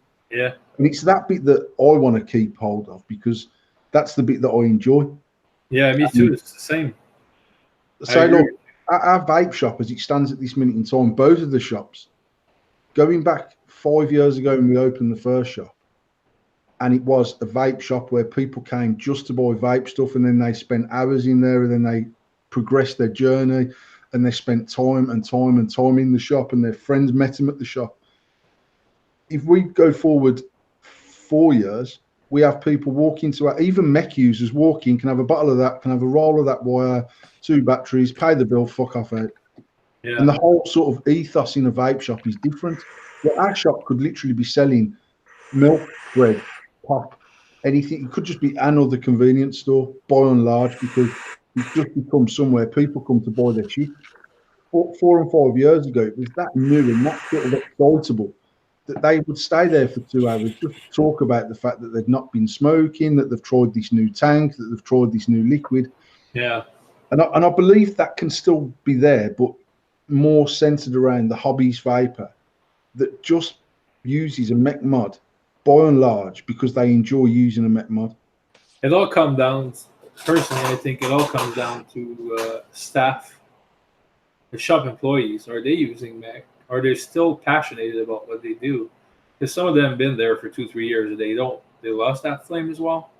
You know, I know people that genuinely still enjoy helping people quit smoking and like having new flavors and, you know, new RDAs and whatnot, and advising people on what to do, how to build and whatnot. But I feel like some shops just, because here, like I told you, we can't vape in a vape shop. So, you know, my distro has a big shop with fucking couches, you know, lounge, a big fucking taste bar, and we used to hang out there. But once that law passed, we couldn't vape inside the vape shop. So what would you do? Yeah. They just they made the shop smaller, no more juice bar. There's like 2 stools to sit, and that's it. Before there was like couches and fucking 8-10 stools around the bar and whatnot, you know. It kind of killed that vibe. I understand that. But as far as like the UK goes, I think it all comes down to staff and shop owners and whatnot. Have people, you know, still hyped about new products and whatnot. You know, I was on TYV's podcast last week, and Dale was like, "Yeah, we don't sell any mech mods anymore in my shop." Blah blah blah. I'm like, "How many fucking mech mods you got in your shop?" He's like, "None." Of course, you're not gonna sell any. You know, a mech is a love at first sight fucking thing. You see that thing in the cabinet, you're like, that's shiny. It looks great. How does that work? I want to learn about that. I want to understand how it works. And then they just think it looks nice, and then they fall into that habit of doing it. But I feel like most shop, I don't know about the UK, but I feel like most shop just went on with the easy way and just selling pods and like, you know, fucking Zeus get Nautilus and shit like that. Because it's just like, buy a pack of coil, fill it, fuck off. I don't have to, you know, build for you or show you what a fucking fuel captain is. And it all comes down to that. If you have your shop employees and your staff, like, first, you still have mech mods on your shelf, and then you have people like actually using it and still enjoying it, it will come back, you know. We all have our responsibilities, you know what I mean? It's part of advancing that user as well. That's how I feel. I feel like even if it's just something to show that's where you could be at, and just give somebody sort of that drive to go forward in vaping, because that's what we had. We had the drive to, well, we're going to do this, and then we're going to do this, and then we'll end up here. There's not that cycle anymore. It's just like stalemate. It's like, that's a fucking smock product. Here's a smock tank. There's your coils. There's your juice. Off you fucking trot. See you later. Yeah. Yep. We ain't got that cycle. But to be fair, though, the other thing is that out of the box products became much better. So there was lots of people that were sub-ohming to not smoke cigarettes that moved over to convenience vaping, because it's much easier to screw a smock coil in than it is for me to coil up that fucking crater or the Sherman or whatever, and then my build's not quite right, so I've got to strip it back down and fucking stick another wrap on and re-wick it and fuck about. But actually, because I only use sub-ohm as a hobby, because I've always made the long vape, that was the bit I enjoyed. And I'd say the more I think about it, is there was obviously there was a percentage of people, and there still is a percentage of people, and I haven't got a clue what that percentage is, that sub-ohm so they do not smoke cigarettes. On that basis, if they're sub-ohming not to smoke cigarettes, once the vibe of blowing clouds and building mechs has gone, they're just going to use the easiest route, which is an out-the-box mod, an out-the-box tank, a replacement coil. They can carry coils in their pocket. They can have a couple of coils in their desk in the drawer at work, and they can have a couple at home, and no matter where they are, it goes tits up. They open the tank, screw in a coil, fill it up, and crack on again. Yeah. When everyone else was passionate about getting, like this group for me in a week has blew my mind about how many people have says, I haven't got no wire, I've got no cotton, I've got no batteries. They've been out and bought them. I'm sure by the end of this month, when payday comes, people will be buying Cape Card and polishing kit. And once you started taking a little bit of pride in that mech again, it's not long before they buy the next new mech. Once they buy the next new mech, financially, they've sort of reinvested themselves back into the community, because they want to show it off. They want to post a hand check. They want to do a call out. They want to do this. And then the whole excitement of literally Sunday, Dave come over. I dug out all my fucking, I posted some of the pictures of £600 mods that look like they've been buried in the back garden for fucking 10 years. But actually, to get the ones that I knew I could clean up and stick them on the jig and get the Cape Cod out and polish them up, then I didn't want to hold it then, because I'm going to get fingerprints on it. But that's how I used to be. Yeah. And you start to take a little bit of pride in the fact that you've got this. I say even just cleaning up the EXO, and I've just rebuilt the Sherman tonight, and just fucking about. I enjoy that. I genuinely enjoy it. But it's more enjoyable when you're sharing that enjoyment with other people that are enjoying it. Of course. Once you're doing that on your own at home on a Sunday night, it's a bit fucking lame, really. Then the cycle slows down. Then ultimately the cycle stops. Well, even in the UK, since it's still, you guys are still allowed to vape in shops. You're still allowed to do cloud comps. Yeah. I don't get why more shops are not still doing these meet and greets. That's how I made friends first. Because people stopped going, Max. Like we used to do regular meets, and the Dudley shop, which is the second one we bought, it's a massive shop. It's a wicked platform for an old school vape meet of 50 or 60 people, because it's big. And the Yardley shop, which is tiny, had an upstairs. So I spent money on settees, and we had it all done out, and televisions up there and tables so they could build. Let me ask you one thing. When was the last vape meet you did? 12 months ago. Okay. How many people? And it died on its arse. Yeah, I think there was maybe 20 people there, if Okay. that. It was, don't get me wrong, it was at the Dudley Store, and it was a really good night because the people that was there wanted to be there, and everyone had a laugh and had a giggle and that. But you know, when you've got the capacity and you want more people there, not just in there to buy, just bringing everybody together. I mean, we actually spoke about this on. We spoke about this on last week's show, and what I said was, although we had a wicked night at Dudley, every single person in that shop, I would have welcomed into my house, and we could have had just as much fun. Yeah. Where actually the old school vape meets, I used to love the fact that someone came in there and didn't know about a cloud competition. So then they came to the next meet afterwards, fucking prepared for this shit, and they'd have their mech on them, and they'd been practicing, and they'd get involved and all of that. That's what I enjoyed, was seeing people progress through the ranks and sort of being at mouth to longer. And Max, our first shop, which is by far, I mean, it was a busy shop, and it's been absolute gold mine for us. It's been a godsend for us. But for how small it was, we've had 60 and 70 people in the shop. We've had people upstairs full, people on the stairs talking, the downstairs shop full, people outside. You open the door and it looks like the fucking shop's on fire because there's that much vape bellowing out the door. And as much as we used to always see an uptake in takings on them days, actually, I enjoyed driving towards that shop and the door opening and all that vape coming out and thinking, you know what, it's how mad is it that 50 or 60 like-minded people have decided to come here to do something that stopped them smoking cigarettes. That's the enjoyment I got. And then when we started hosting cloud competitions, there'd be people saying, oh, I'm not doing it, man. I don't know how to blow clouds. But I knew for a fact that when they come in the shop the next day, they'd say, oh, I want a mech. And then they'd start practicing. When's the next meet? And then they'd enter for that next competition. And then they start chasing this sort of competition, which was always friendly.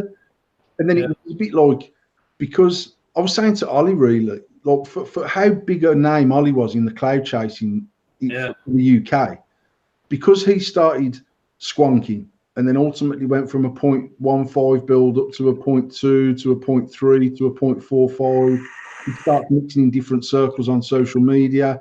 Then he's not so inclined to go to the vape meet because his new pals are doing different things. And it doesn't take long then for the whole movement to slow down to a grinding halt. But actually, on the same token, it doesn't take that much to get it going again. I mean, seeing how many fucking mechs I can sell when I do a drop and whatnot, I mean, there's people out there that still want to get involved into that. But like I said, if you're the last vape meet you did or the last comp you didn't do as well as you wished, and then you just stop, you're helping the movement stop. You know what I mean? No, absolutely. This is what led me to speak to the likes of you at Expo. With me sitting on that settee at Expo on the Saturday thinking, and I said before you come on earlier, we actually had a very successful Expo as far as financials go, but the whole vibe in that place was just completely different. And it was different because people didn't come to meet their friends. People come to get your new mod, to get our new mod, to get HDNE's mod, to get a new pod system. They knew what they wanted. They went there, they bought it, they fucked off home. Last time, people came on the Friday, they came on the Saturday, they came on the Sunday. They were all bought out within an hour of being there Friday. Yeah. But they spent the rest of the day fucking about with the pals. Saturday, different people come that they wanted to meet. And actually, I says to Jay, who owns the Vapor Expo, I would hazard a guess that at least 3,000 to 4,000 people never came to that event this time, just because they're mixing in different circles socially now from a vape point of view. So there's no need to go. And then, lo and behold, fucking Ollie and Chris walk around the corner. Yeah. But they've got a pod system swinging from the neck. Yeah. And then when I was talking to him initially, Chris was saying, yeah, but it's different, mate. And I was like, it's different because we're different. And if we're different the other way, I'm sure people will go, fuck it, I want to get it. That's what started the whole conversation. And I was saying then Chris, after an hour, came back over to me and says, mate, I've been thinking about what you've said. It's playing on my mind, man. We're responsible for this. We're responsible for letting this slip away and accepting that pod systems are a thing, that Nick salts are a thing, and they still can be. But why did we choose to give up that enjoyment side of it just because we've got a different path in our day-to-day vape life? Yeah. And actually, what's blew my mind is we started that group last Wednesday afternoon, and 7 days on, it's fucking popping in there, but it's popping with, I believe, genuine excitement. Yeah, I know. Me too. Genuinely sort of revive that feeling of, you know what, I'm going home to put a build on. Even Steve, like you say, Stephen Holland, I know. you just know that he's genuinely buzzing about the fact that he can fuck about again. Yeah. And people, and he was on earlier. He was in the chat earlier on YouTube, and he said that even getting messages off people to say, "Hi mate, could you help me with this build? What's the best way to work this?" He said, "Paul, I've missed that. I've missed the fact that we used to help people along, and actually up until we started that group last week, 90% of other groups on Facebook, you could not post in there and say, 'Hi lads, I've been vaping for 2 years. I want to go onto a mech,' because the first 30 comments are from a bunch of arseholes saying, 'If you don't understand Ohm's law, you shouldn't be using a fucking mech, you prick.' Da da da da da. Whereas 3 years ago, there'd be 30 comments saying, 'If you need any advice, any help whatsoever, inbox me. We'll talk you through it. We'll explain it. Go to this YouTube video. Speak to that guy there. You can buy some pre-made calls off him. He'll help you out.' All that went away, and it just became a natural instinct to start fucking ripping people a new arsehole. Then people are scared to fucking put a foot in the door, which is why I don't want advertising in the group. I don't want sponsorships pushed. I just want it to be a vibe of people coming there to do their thing, whatever they enjoy. And if they want to dance around on their fucking call out video, dance around. And if you want to use a certain mech, use a certain mech. If you want, if you only blow little, look, Stephen Greenwood's done a video earlier and he's on his squonk and it's nice fluffy flavor clouds. There's a place for it. There's a place for everyone's style. My dad always said to me, there's a seat for every arse. And if we can track that into that group where no matter what your level of expertise, if that's the right word, and it probably isn't, but regardless of where you're on in your vaping journey, you can come in there and you can have a banter with people who can blow a 20-foot long cloud or people who are just starting. For me, it's just that. It's just that enjoyment of saying, I've bought this new mod. What do you guys, mate? I've been commenting on, I've been liking pictures. I don't even like the mod, but I like the fact that they like their mod. I like the fact that they're starting to take a pride in having that mod, that they've got a little bit of passion coming back. And the only way to assist that is by encouraging them with a like, with a comment, with a call out, with a fireback, just the very basics of what we were all doing 4 years ago and having the best time of our lives doing it as well. I think people need to be, they need a place where they feel like they belong, where they can post. And Death Wish has always been a place like that. But I mean, you know, the rig, I don't want to point out fingers or whatever. Okay. I love, you know, the rig people. I love everybody that owns a vape company. I don't do any fucking drama. I don't care. But I've seen many groups die. I've seen a lot of drama and shit like that. And the team was able to keep drama off the page for so long.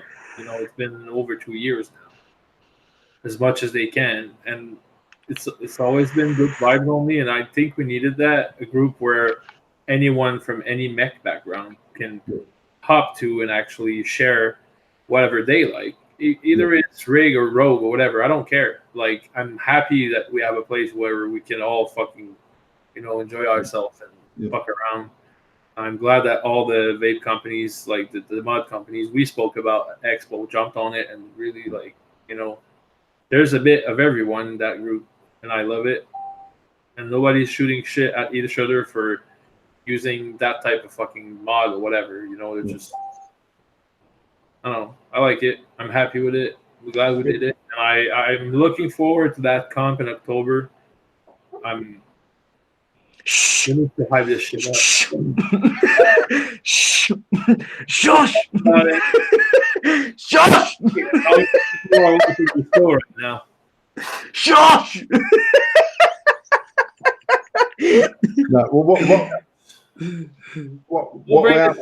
I've had some conversation with the expo this week, and we will put an announcement up sometime over the next week or so. We're just trying to finalise exactly what's going to be what at the expo in October, but there will be something for sure. And then obviously I'll be in touch with the likes of you and Leon and whatever to see what we want to do as far as to put something together that's worth people's while to come there. And even if they're only coming there to watch what the fuck's going on and see the madness that used to be, then I think that if we steer this next 6 months as we've all got the luxury of having enough clout within our own circles to take this to another level, and probably a better level than it was before, just on the basis. I think the dick swinging bit of it is no longer. It doesn't need to be, because actually I don't think people now really care whether your mod's £1,000 or £50. No. It's more about, I've seen people chuck a 20 fucking foot long cloud off a clone device, and I've seen someone with, it's a bit like the bloke at the golf club who's got the +4s and the flat cap and the $2,000 clubs, and he can't hit the ball for shit. It doesn't make any difference. And I say, for me, I think we can create something special here that does encourage people to come in at the mech end, and that's where we was a few years ago. There was people starting their vape journey on a mechanical mod, and then regulated. If you can bring the competitive side of things, that, because remember, it was a bit different for us, as some people who really like moved on from the mech scene, but there's new people coming into the mech scene as well. You know what I mean? We're still selling mods, so there's still new customers, and these people maybe would like to be comping, but or go to a fucking vape meet or whatnot, but there's none now. So, it's kind of a gray area. No, because I still think though, Max, that because the OG sponsored cloud chasers was such a thing, it's very intimidating for someone new to try and even break ground, because even if the OG aren't slagging them off, the OG's arse lickers are slagging them off because they've got no place to try and tread on someone's toes. And actually, the whole point, I said to Tom, when we done Expo in October last year, one of the things that I noticed was there was a huge amount of people that were new to Expo because the OG had stopped coming by then. And actually, what I said to Tom was, as much as everyone was saying, "Oh, it's shit, it's this, it's that," actually, they're the next generation of people that we would have in our shop at a vape meet, blowing clouds, doing their thing. Yeah. And when I looked at Expo a few weeks ago, there was a lot of them new faces from October that are progressing their journey. Yeah. And actually, I say literally, when I was talking to Chris and Ollie, they're saying, "Yeah, but it's different, man. You got all these people on regulated mods." And I said, "But they've got no one now to push them into that next step." I said, I manufacture mods and sell them. And when was the last time I done a cloud video? When was the last time I actively went on Facebook myself with a mech mod? And then the industry became strange, because if I do that, the negativity side of it says straight away, "Oh, Paul's just trying to sell his product." Where actually, for me, it was more about trying to encourage people to take a step. It's not even my mod, mate. Some people don't like my mods because they like the engraving on your mods. But if I can get someone to start their vaping journey on a Death Wish mod, I've succeeded. It doesn't matter what mod they're using. Oh, bro, like I said, the vape industry, I made really good friends into it, and that's what I've enjoyed the most, knowing so many people around the globe that I feel like are extended family, basically. And in that field, there's people in the likes of you, which I think I'm really close to, and I really enjoy speaking to and seeing you. But I always support you and what you do. I never spit on your mods and whatever. You know what I mean? I saw you first fucking it was a Vapor Expo. Like you had such a small boot it was a juice boot, some fire thing, whatever. I recall it. It's been a while, bro. You just launched it. Yeah. Showed me like the whole disc thing and whatever. I don't know. And that's why I love the Reaper Squad, because we keep growing it. None of these people on the squad are getting free shit.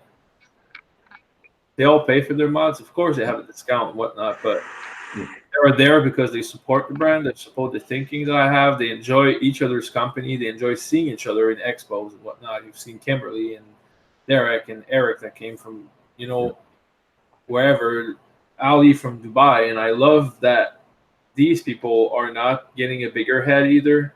They're always there to help people. They don't spit on people. They're not trying to be better than anyone. They just post what they love. They help people, and that's it.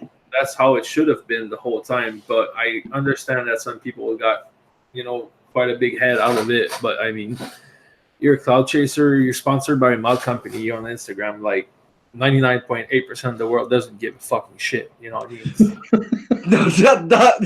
mean? That's like grounding people, you know what I mean? Stay grounded, and that's obviously what you're describing, that your team is obviously very much grounded, and that is what it needs. People who are knowledgeable but very fucking grounded at the same time. That's why I choose them based on personality and not what they can bring to the brand. You know, some people I sponsor, they have 200 people with 200 followers on Instagram. I don't give a shit. I know they're genuine. I know they'll help in the group and whatnot. They'll spread the love locally and whatnot. And that's what I want from my team personally. And yeah, that's what I was saying to Tom before you come on, is that we only ever officially sponsored 2 people under the Endless brand. And both of them are relatively unknown people. In fact, both of them are unknown people that literally were just smashing our gear on Instagram, who hadn't got a discount code, who were buying our product, who loved our product. And actually, Tom messaged me one night and says, mate, there's these 2 geezers on Instagram, and they're constantly posting your stuff, and they've polished it, and they've done this to it, and it's fucking awesome. And I says, well, see if they want to sort of, I hate the word sponsor. I much prefer brand rep or whatever. I don't know. I just don't like the word sponsor because it sounds, once you've sponsored someone and then they say that this mod is the best one they've ever used, it just sounds like bullshit. Yeah. And that's why, even though Adele on 2 Girls, 1 Vape has always supported what we've done, I've never sponsored her, because I said to Adele, the minute I sponsor you, everything that comes out of your mouth sounds like utter bullshit. At this minute in time, she's doing that because she loves what she does. And whether people think she's genuine or not, I know that she's genuine because I don't give her free shit either. I don't pay her to do what she does. She just does what she does. And I just said to her, I know that you might be a bit disheartened that I would never sponsor you, but it just makes a mockery of everything that you do. And then it makes a mockery of everything that we're trying to say. And I would rather someone genuinely say, I've bought this mod off Paul at full price and I love it. Like, there was a post on Mech Addiction last week, and there was someone who posted a picture of the Dirtier mod, the new one, saying, I challenge anyone to find a better mod than this. And obviously, everyone went in hard on him, ripping him a new arsehole, posting a million different mods, saying this one's better. And I posted on it saying, actually, if you think the Purge is the best mod in the world and that's what you're using, that's fantastic. And if he thinks the Dirty is the best mod in the world and that's what he's using, that's fantastic. For me, there's no best mod in the world, because I chose a mod. I used a huge amount of AV mods. Yeah. And actually, they're not hard hitting competition mods by any stretch of the imagination. But whether you like Eric Hutchinson or you don't, the design of the Able, the top hat was clever as fuck. And actually, aesthetically, that setup had so many different combinations. It was right up my street personally. Yeah. And I enjoyed using them devices because I wasn't asked about blowing a 25-foot cloud. I like to have something in my hand that looked nice, that people who use mechs would say, fucking hell, mate, that looks fire. Because that's a nice feeling. It's a nice feeling when someone that's a mech user says to you. I've had AV as well. I was sponsored by Vicious Ant. I was sponsored by Team Rig. You know, I was Rig mod. Wow. It's not, I mean, we're all different. I mean, your brain's different than mine, so your mods come out different than mine. You know what I mean? So some people that's gonna buy your stuff never will buy mine. In the end, you just get some like-minded people to like your products. That's all it is. And if you don't start fucking bashing each other over it, you know, it's just preferences. It's like fucking colors or whatever. I like blue, you like green. I won't fucking hate you over it. It's just showing appreciation for something else. Yeah, rather than being hard-faced about it. Just sort of, and it's not my thing, but if you like it, you like it. Yeah, I understand your point. I mean, like, the color combos are amazing, or this is cool. I mean, I don't have that, you know, or my engravings are amazing. And what, you know, it's just what it is. Max, do you think that people are less supportive the more successful you become? Not the key people around you. I mean, just the general public. When you started, I mean, for me personally, I feel like when we first started and we launched that mod, and we were the first sort of UK company to do that thing, and we proclaimed it was from China right from the get-go, and we bought it at a reasonable price, and I seem to get the backing of everyone. until we started climbing up the hill and starting reaching a pinnacle. And then it's a bit like everyone starts panicking that you've become too successful or more successful than them. And then it's like quick for people to say, fuck endless. Bro, I don't know if that's just human nature. I don't know. It's just. It is. It truly is. The thing is, I grew up in a small town, very like 50, 60,000 people. Okay. It's a farmer town. It's mostly fucking cows and corn. Right. Sounds like Leeds. You know what I mean? You know what I mean? It's just what it is. And people, when I did my move and I dropped my job, and people were like, "You'll never succeed in this," blah blah blah. Like I've never listened to people because they'll always have something to say. I don't know if you've ever seen that fucking picture with the woman and the man and the how do you call that? Or nounists. The donkey? You seen that?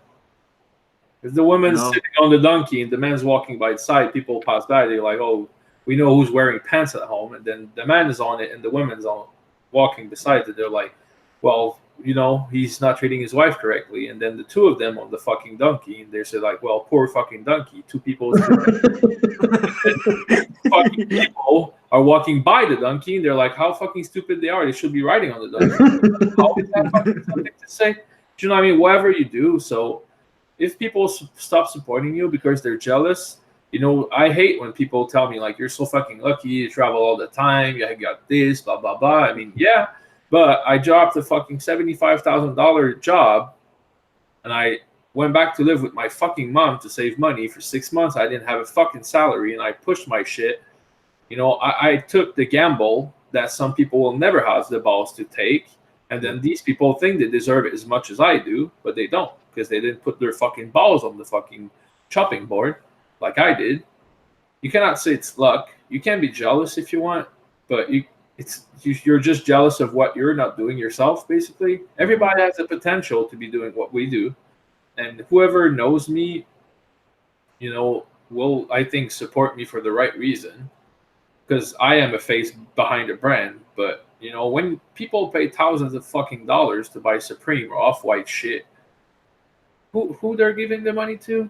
Like, is anybody saying, like, fuck Virgil Abloh from Off-White because now you got a contract with fucking Gucci or some shit? I don't fucking recall what brand. Louis Vuitton.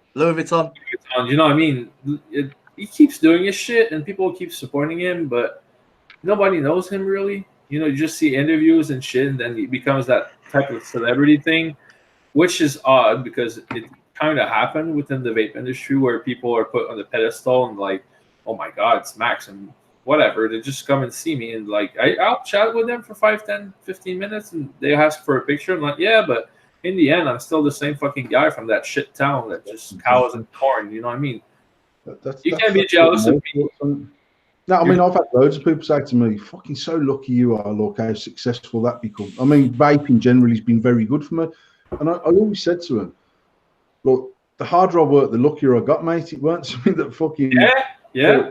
Me and Tasha have been at breaking point where I'm online for 22 hours of the day to try and make this work. And the whole point of starting this was so we could spend more time together. And actually, for the first fucking 4 years, we've seen less of each other than ever. And I sacrificed time with the kids, and we sacrificed holidays, and we sacrificed everything around us to make it work. Yeah. And then all the people that didn't support me are the fucking first wankers to say, "You're so lucky you are." And I'm like, fuck you. I ain't got, like, when I was younger, that used to bother me. I'm 43, I think. I'm 43. So I'm sort of 10, 11 years older than you. Yeah. 12 or 13. I can't remember how old you are. But that 10 years has been fantastic for me because I'm a different person now than what I was when I was 30. Yeah. And I appreciate what I do for myself now. I never try and do it for anyone else. And I've got so few people around me that I truly care about, that I'll do anything for, and everyone else is welcome into my circle as long as they fit into my circle. And if they don't, I'll happily shake the hand and fuck them off because I spent too much of my younger years. I think, to be honest, my dad's been dead 9 years this year, and after my dad died, my whole perspective on life changed of what the fuck is important. Because, and I've said this many times, on average people live 80 summers. Yeah, I've already had 43 of the fuckers. People. Scale, even if you're here for 100 years, you're not here for a long time. And I just think life is too short for shit. Yeah. People buy useless shit they don't need to impress people they don't fucking know. That's the world now. They'll just do shit, go to Thailand to take a fucking nice picture in the pool. They can't afford that shit. They can't afford go there for a month. They can't, they're just, I don't know. I don't abide to that type of shit, and I think it shows in the way I do business as well. If you're, if you support me, if you like the product, I'm happy that you do. Like, I'm happy that you support me. If you don't like it, I don't care. I just do stuff that I think I would enjoy, and that some other people think like me, and in the end, that's what happened. But if people are mad about other people's success, they just need to look at themselves more, and they're jealous of their own fucking balls, basically.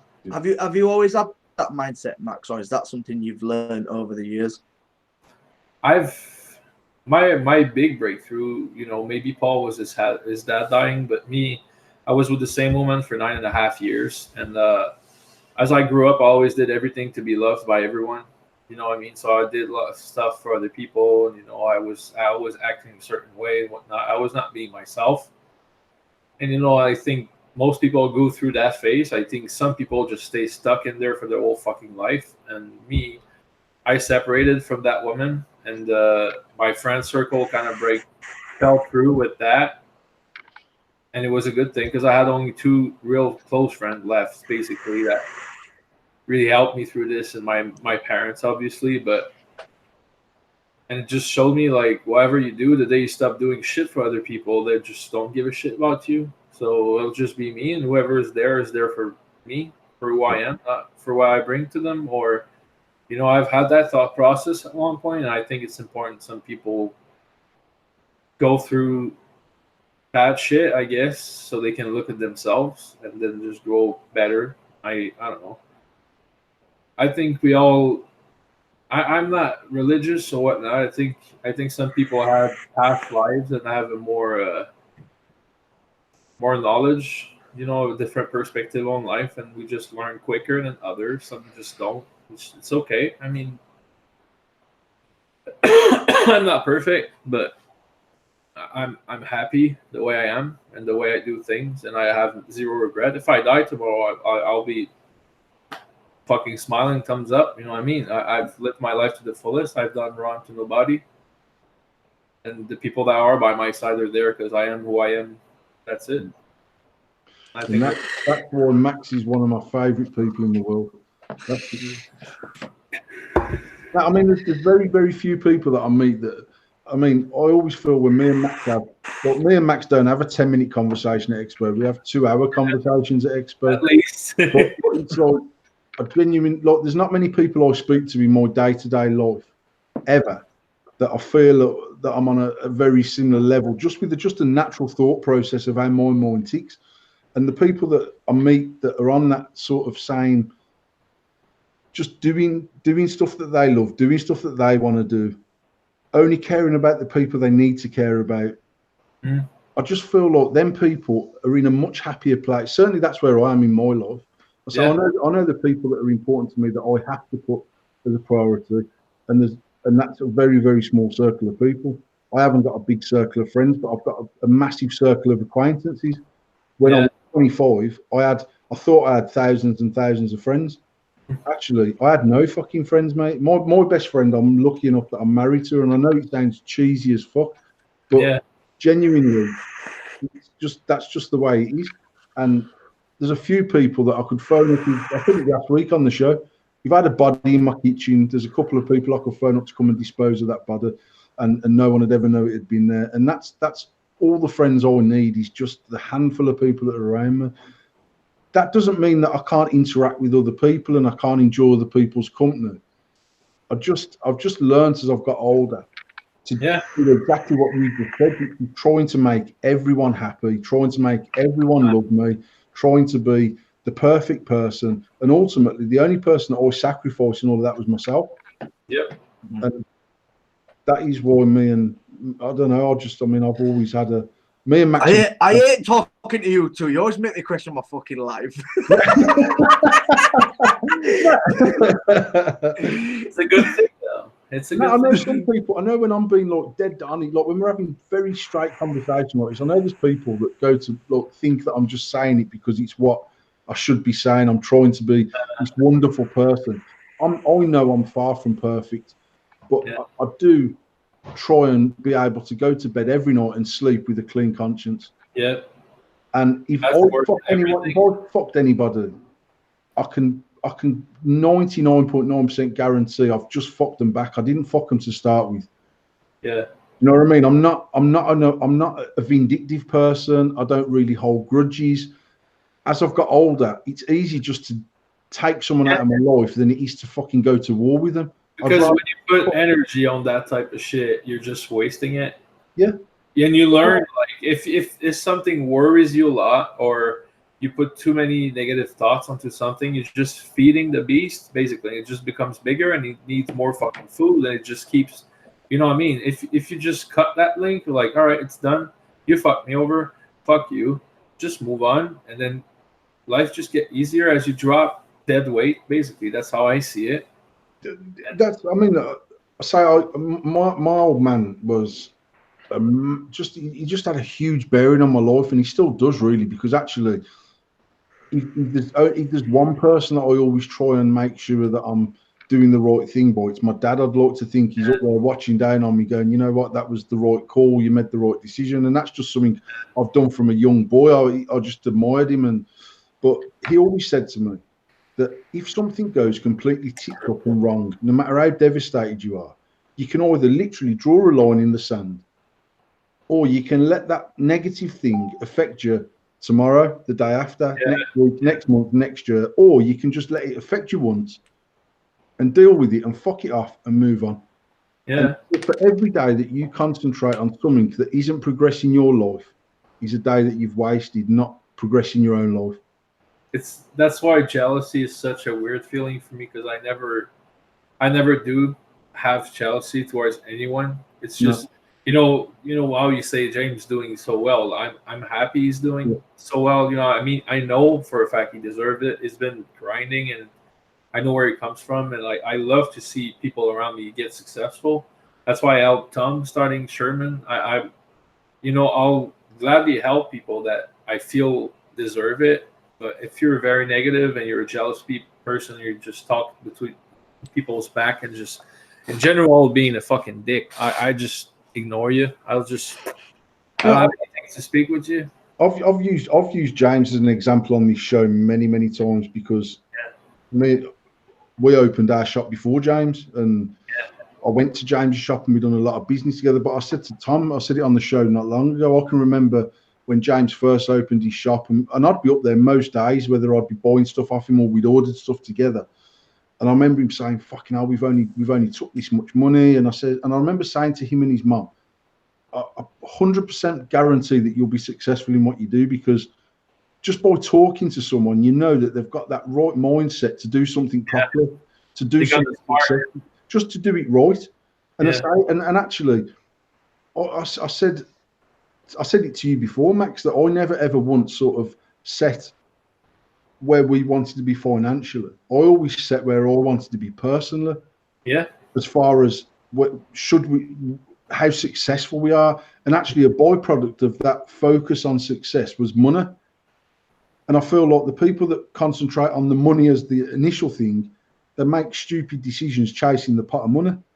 Our pot of money always came because I was focused on much different things, where the byproduct of that was the money. Do you know what I mean? And I just remember saying to James, I guarantee you 100% you'll be successful in what you do, and this shop will make the money it needs to make, because just by talking to you for the few months that I had been, you just know that someone's on that level of being focused enough to make something work, and even having a basic understanding of where they want it to be business-wise, not money-wise, but what they should be doing, how they should be talking to customers, the sales techniques. And then I went into other vape shops that were, and still are, big names, that they could not organise a piss up in a brewery. They just landed on something at the right time. And business wise, they were fucking useless. But the vape industry, no, mate, I mean, there's lots of people made millions of pounds in this industry that would never have made it in any other walk of life, at any other time of their life, at any other time, anywhere, ever. And that'll come home to roost over the next few years, because the business side of it is so important now. 5 years ago, I could have stopped and did stock the shittest liquids in the world because everything was shit pretty much. Yeah. It was the best of what we had. And someone come into our shop and say, what do you think I should buy? And I could have said this, this, and this, and that's what they'd have bought. Now we're at a point where the people are coming into our shop telling me what they want to buy. So you have to change the business model anyway. And I just think there's some people that have the ability to do that. And there's other people that were just lucky that they were selling vape products at the right time where the consumer bought anything that you had to sell. True. And James was one of them people that from meeting him and speaking to him very early on, you just know that they're folk. I mean, Tom says to me the other week, do you think James would have been successful if it wasn't vaping? And I says, absolutely. Whatever James turns his hand to, he would be successful. And I'd say the same about you. And there's another number of people that you just know that they're geared to be successful. Yeah. Because that's the thing. It's all. I always say we all have a toolbox filled with tools for life. Some people don't have the tools, or some people have the tools and they just don't know how to use it. But the thing is, most people have the tools. They just don't believe in themselves enough, or they just don't take the risk. They'd rather do their fucking 9 to 5, 20,000 quid a year. Don't have to think about shit. You know what I mean? Instead of, but they could, That's what I tell people. If you're good at making fucking pies, you're making killer fucking pies, you could start a fucking pie company. You would be successful. You know what I mean? You just have to take the risk to do it. Do the research, do your background search and shit. Anybody can do it, I think. It's just instead of staying on their ass and pointing out people that are successful and be like, oh, I deserve it too, just fucking move your ass and do it and keep grinding. What if you're like me and you've got a really good tool set, but you're missing a few bolts? You can have a couple of my bolts, though. I'm too old for nuts and bolts now, mate. My son just started his exams yesterday, and I've got 2 years. I've got 2 years before he can just run with the baton then, and I can take an easy life. But I mean, it's mad, and we'll wrap it up after this because you look knackered, Max. To be honest, man. I need food, man. I'm really tired. I've been waking up at 6:30, heading to the gym and eating well. I'm on my way to be under 300 pounds, which has been a long time coming. You look beautiful. Yes, I'm gonna try go on the group and get the before picture, the very first picture of you at the expo, man. You fucking so much different. I know. Like just in yourself and Paul. I saw a picture the other day of Paul. You for two have fucking changed massively. I know. It's insane. I was looking for a picture yesterday. Actually, I know Tom O'Connell took a picture of me like maybe 2-3 years ago, and it was sun in the back of the picture, and I was like, facing sideways, blowing a cloud. And you could see how I was stretching my fucking and I know for a fact that T-shirt was a 4XL, and I was stretching it. You know what I mean? It's insane. But life takes you places, makes you learn in different ways. That as soon as I've hit 30, bro, it's fucking hit me. I don't know. I know you're 43, but when I hit 30, I was like, fuck, I feel shit. Fuck. He's younger than us. He's Paul. I'm telling you now. I'm the fucking old one over here. I'm the fucked one. I'm 31, but I don't know. Like I said, we all learn at different pace, and we act accordingly. And I know, like, my health is my main focus right now, and of course the business. But for too long, I didn't care about it. When you're 20, you can eat whatever the fuck you want and just. Fuck off! I could smell a fucking cookie and get fucking 12 stone heavy. We're not all like you two skinny fucking minis. I'm still a big lad over here. You lost a lot of weight too, bro. Tom, I've seen pictures of you, Tom, where you look like you've ate me and Max. Yeah. And you did lose a lot of weight too, bro. It shows. It's important. Yeah, but that's not due to fucking not eating fucking Burger King. That's due to being a poorly motherfucker. You know what I mean? I still like my Burger Kings. I'm just fucking poorly. That's all it is. You guys are doing it properly. What you drinking right now? No comment. No, I'm drinking zero. It's zero. Look, zero. No Is it sugars, zero? man. No sugars. Okay. No sugars. No, it's not beer. It's not nothing alcoholic. I don't usually drink fizzy pop, but I'm having zero tonight. So fuck you all. Judging me, I'm drinking fizzy pop. Fuck every single one of you out there judging me for drinking fizzy pop. It's not happening. Well, we'll let you get off, Max. Yeah. Yeah, we'll let you get off, Max. Before we do go, though, I don't know whether you know who this person is, but yeah, we do a status of the week for Paul. Paul usually has a couple random statuses every week, and we literally just sit there and just judge Paul's status. Okay. And so, somebody this week who's a TV personality lost his job. Basically, this guy's like the UK Jerry Springer, Jeremy Kyle. I don't know if you've heard of him. Okay. Yeah. No. And he basically rips people for not having a job. And this week he was fired. And Paul's status is, get a fucking job, Jeremy Kyle. You work shy cunt. And the best thing about it is Paul tagged Jeremy Kyle in the fucking status. Yeah. It's all good fun. It's all good fun. So that's what we do every week. We do a little status. Paul does a rant or whatever, a funny status. And we choose the status of the week, and that's what we have it. So we'll shut it off. I like it. But we'll shut the show off. Before you shut off, Paul, you want to sign out? Matt, I just want to say thank you to Max because he's genuinely one of the.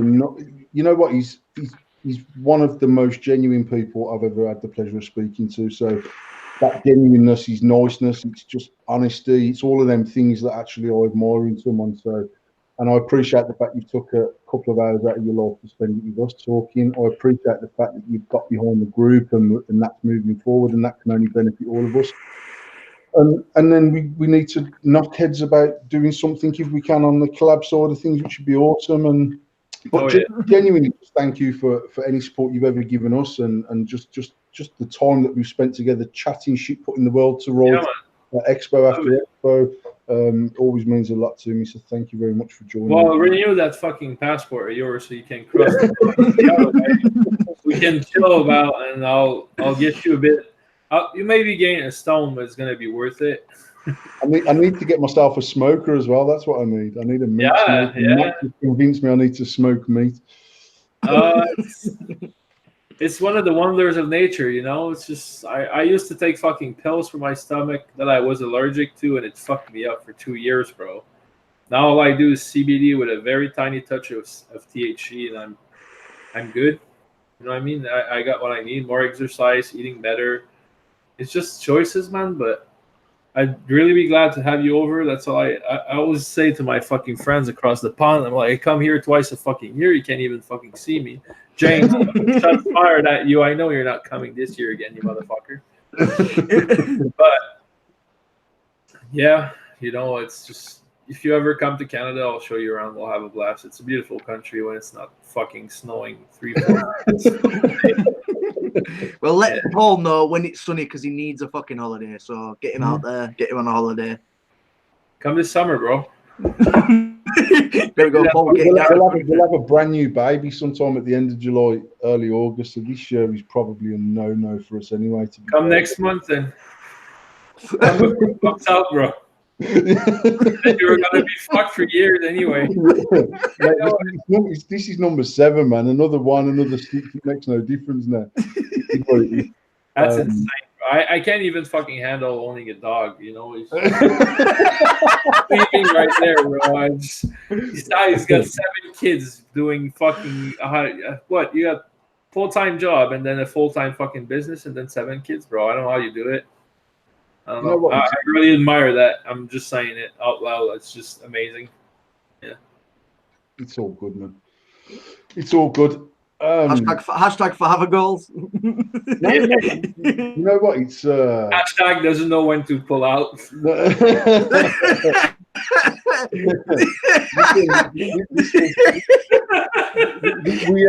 we agreed to stop at 5, and then we got married, and then Tasha said to me one day, I want another baby. She loves babies. That's the problem. It's a bit like puppies. You go and look at a puppy. That's what I was about to say. They're nice. Dogs to get You need to get a puppy, and then 6 months later, you look that fucking dog shitting around the house. It's no longer a nice puppy. Like when the puppy first shits in the house, you go, "Oh, the puppy done a poo in the kitchen." After 6 months, you look the dog shitting around the house. It needs to go, and it's like it's not the same with kids. But when they get to about 2. And then she's like, the fucking thing started answering me back, man. I need another one that can't talk, and then we have to start again. So, but this is possibly the last one. I never say never because I don't know, man. But it's mate. Listen, minibus, bro. Huh? You have one of these minibuses. You'll need one of these cool buses. Well, at the moment now, we've got, because my 2 oldest are with my ex-wife. So if Billy, like, I don't really see my oldest daughter, but if I see my son now, we'd have to go out in 2 cars. Yeah. So we're good. Like if we get a 7-seater each, we're good up to 14, haven't we? And then after that, then I need to do PSV and get a fucking coach or something. Max, the question is, how many players do you need to start an NHL team? Now, listen, I've got one boy. I've got one boy and 5 girls. So I'm fucked anyway. But mate, it is what it is. You know what? The only thing that we actually achieve, the only thing we leave behind is through a legacy is our children, I think. And I get that. Maybe one day, but right now I travel too much to even have a fucking girlfriend right now. So to be fair, I'm not sure I could have kids, but maybe we'll see down the road. Might happen. What kind of legacy am I gonna give that kid though? Fantastic one, mate. A fantastic one. Well, I'm signing out, man, because I was going to say I'm going to go make another baby, but it's nearly cooked. Learn when to pull out, Paul. You know what? Honest to God, right? My body has not got that function. I don't know. I don't honestly don't know. I don't know how a bloke goes, I'm about to bust a nut. My ass won't move backwards at that point. I swear to God. It just won't. And I really don't like the idea of having a snip either. So we'll just have to keep playing this boy here. Just Huh? Just a little snip, done. You know what? I thought about having the snip, and then a chap at work had the snip about 6 years ago, and he come in after 4 days of being off, and his bollocks were about that big. and they looked like fucking Mike Tyson had used them as a speedball, man. And I was like, fuck that. That's not my fucking style. I did say to Tasha that maybe she should have the snip, but then she was saying, "Oh, you just want to spread your seed somewhere else." And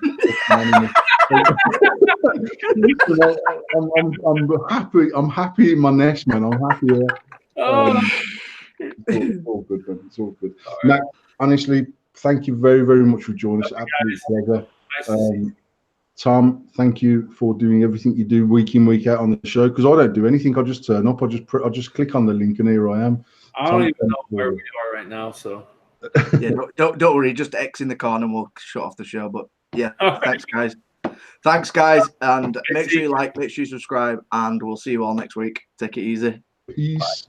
Peace.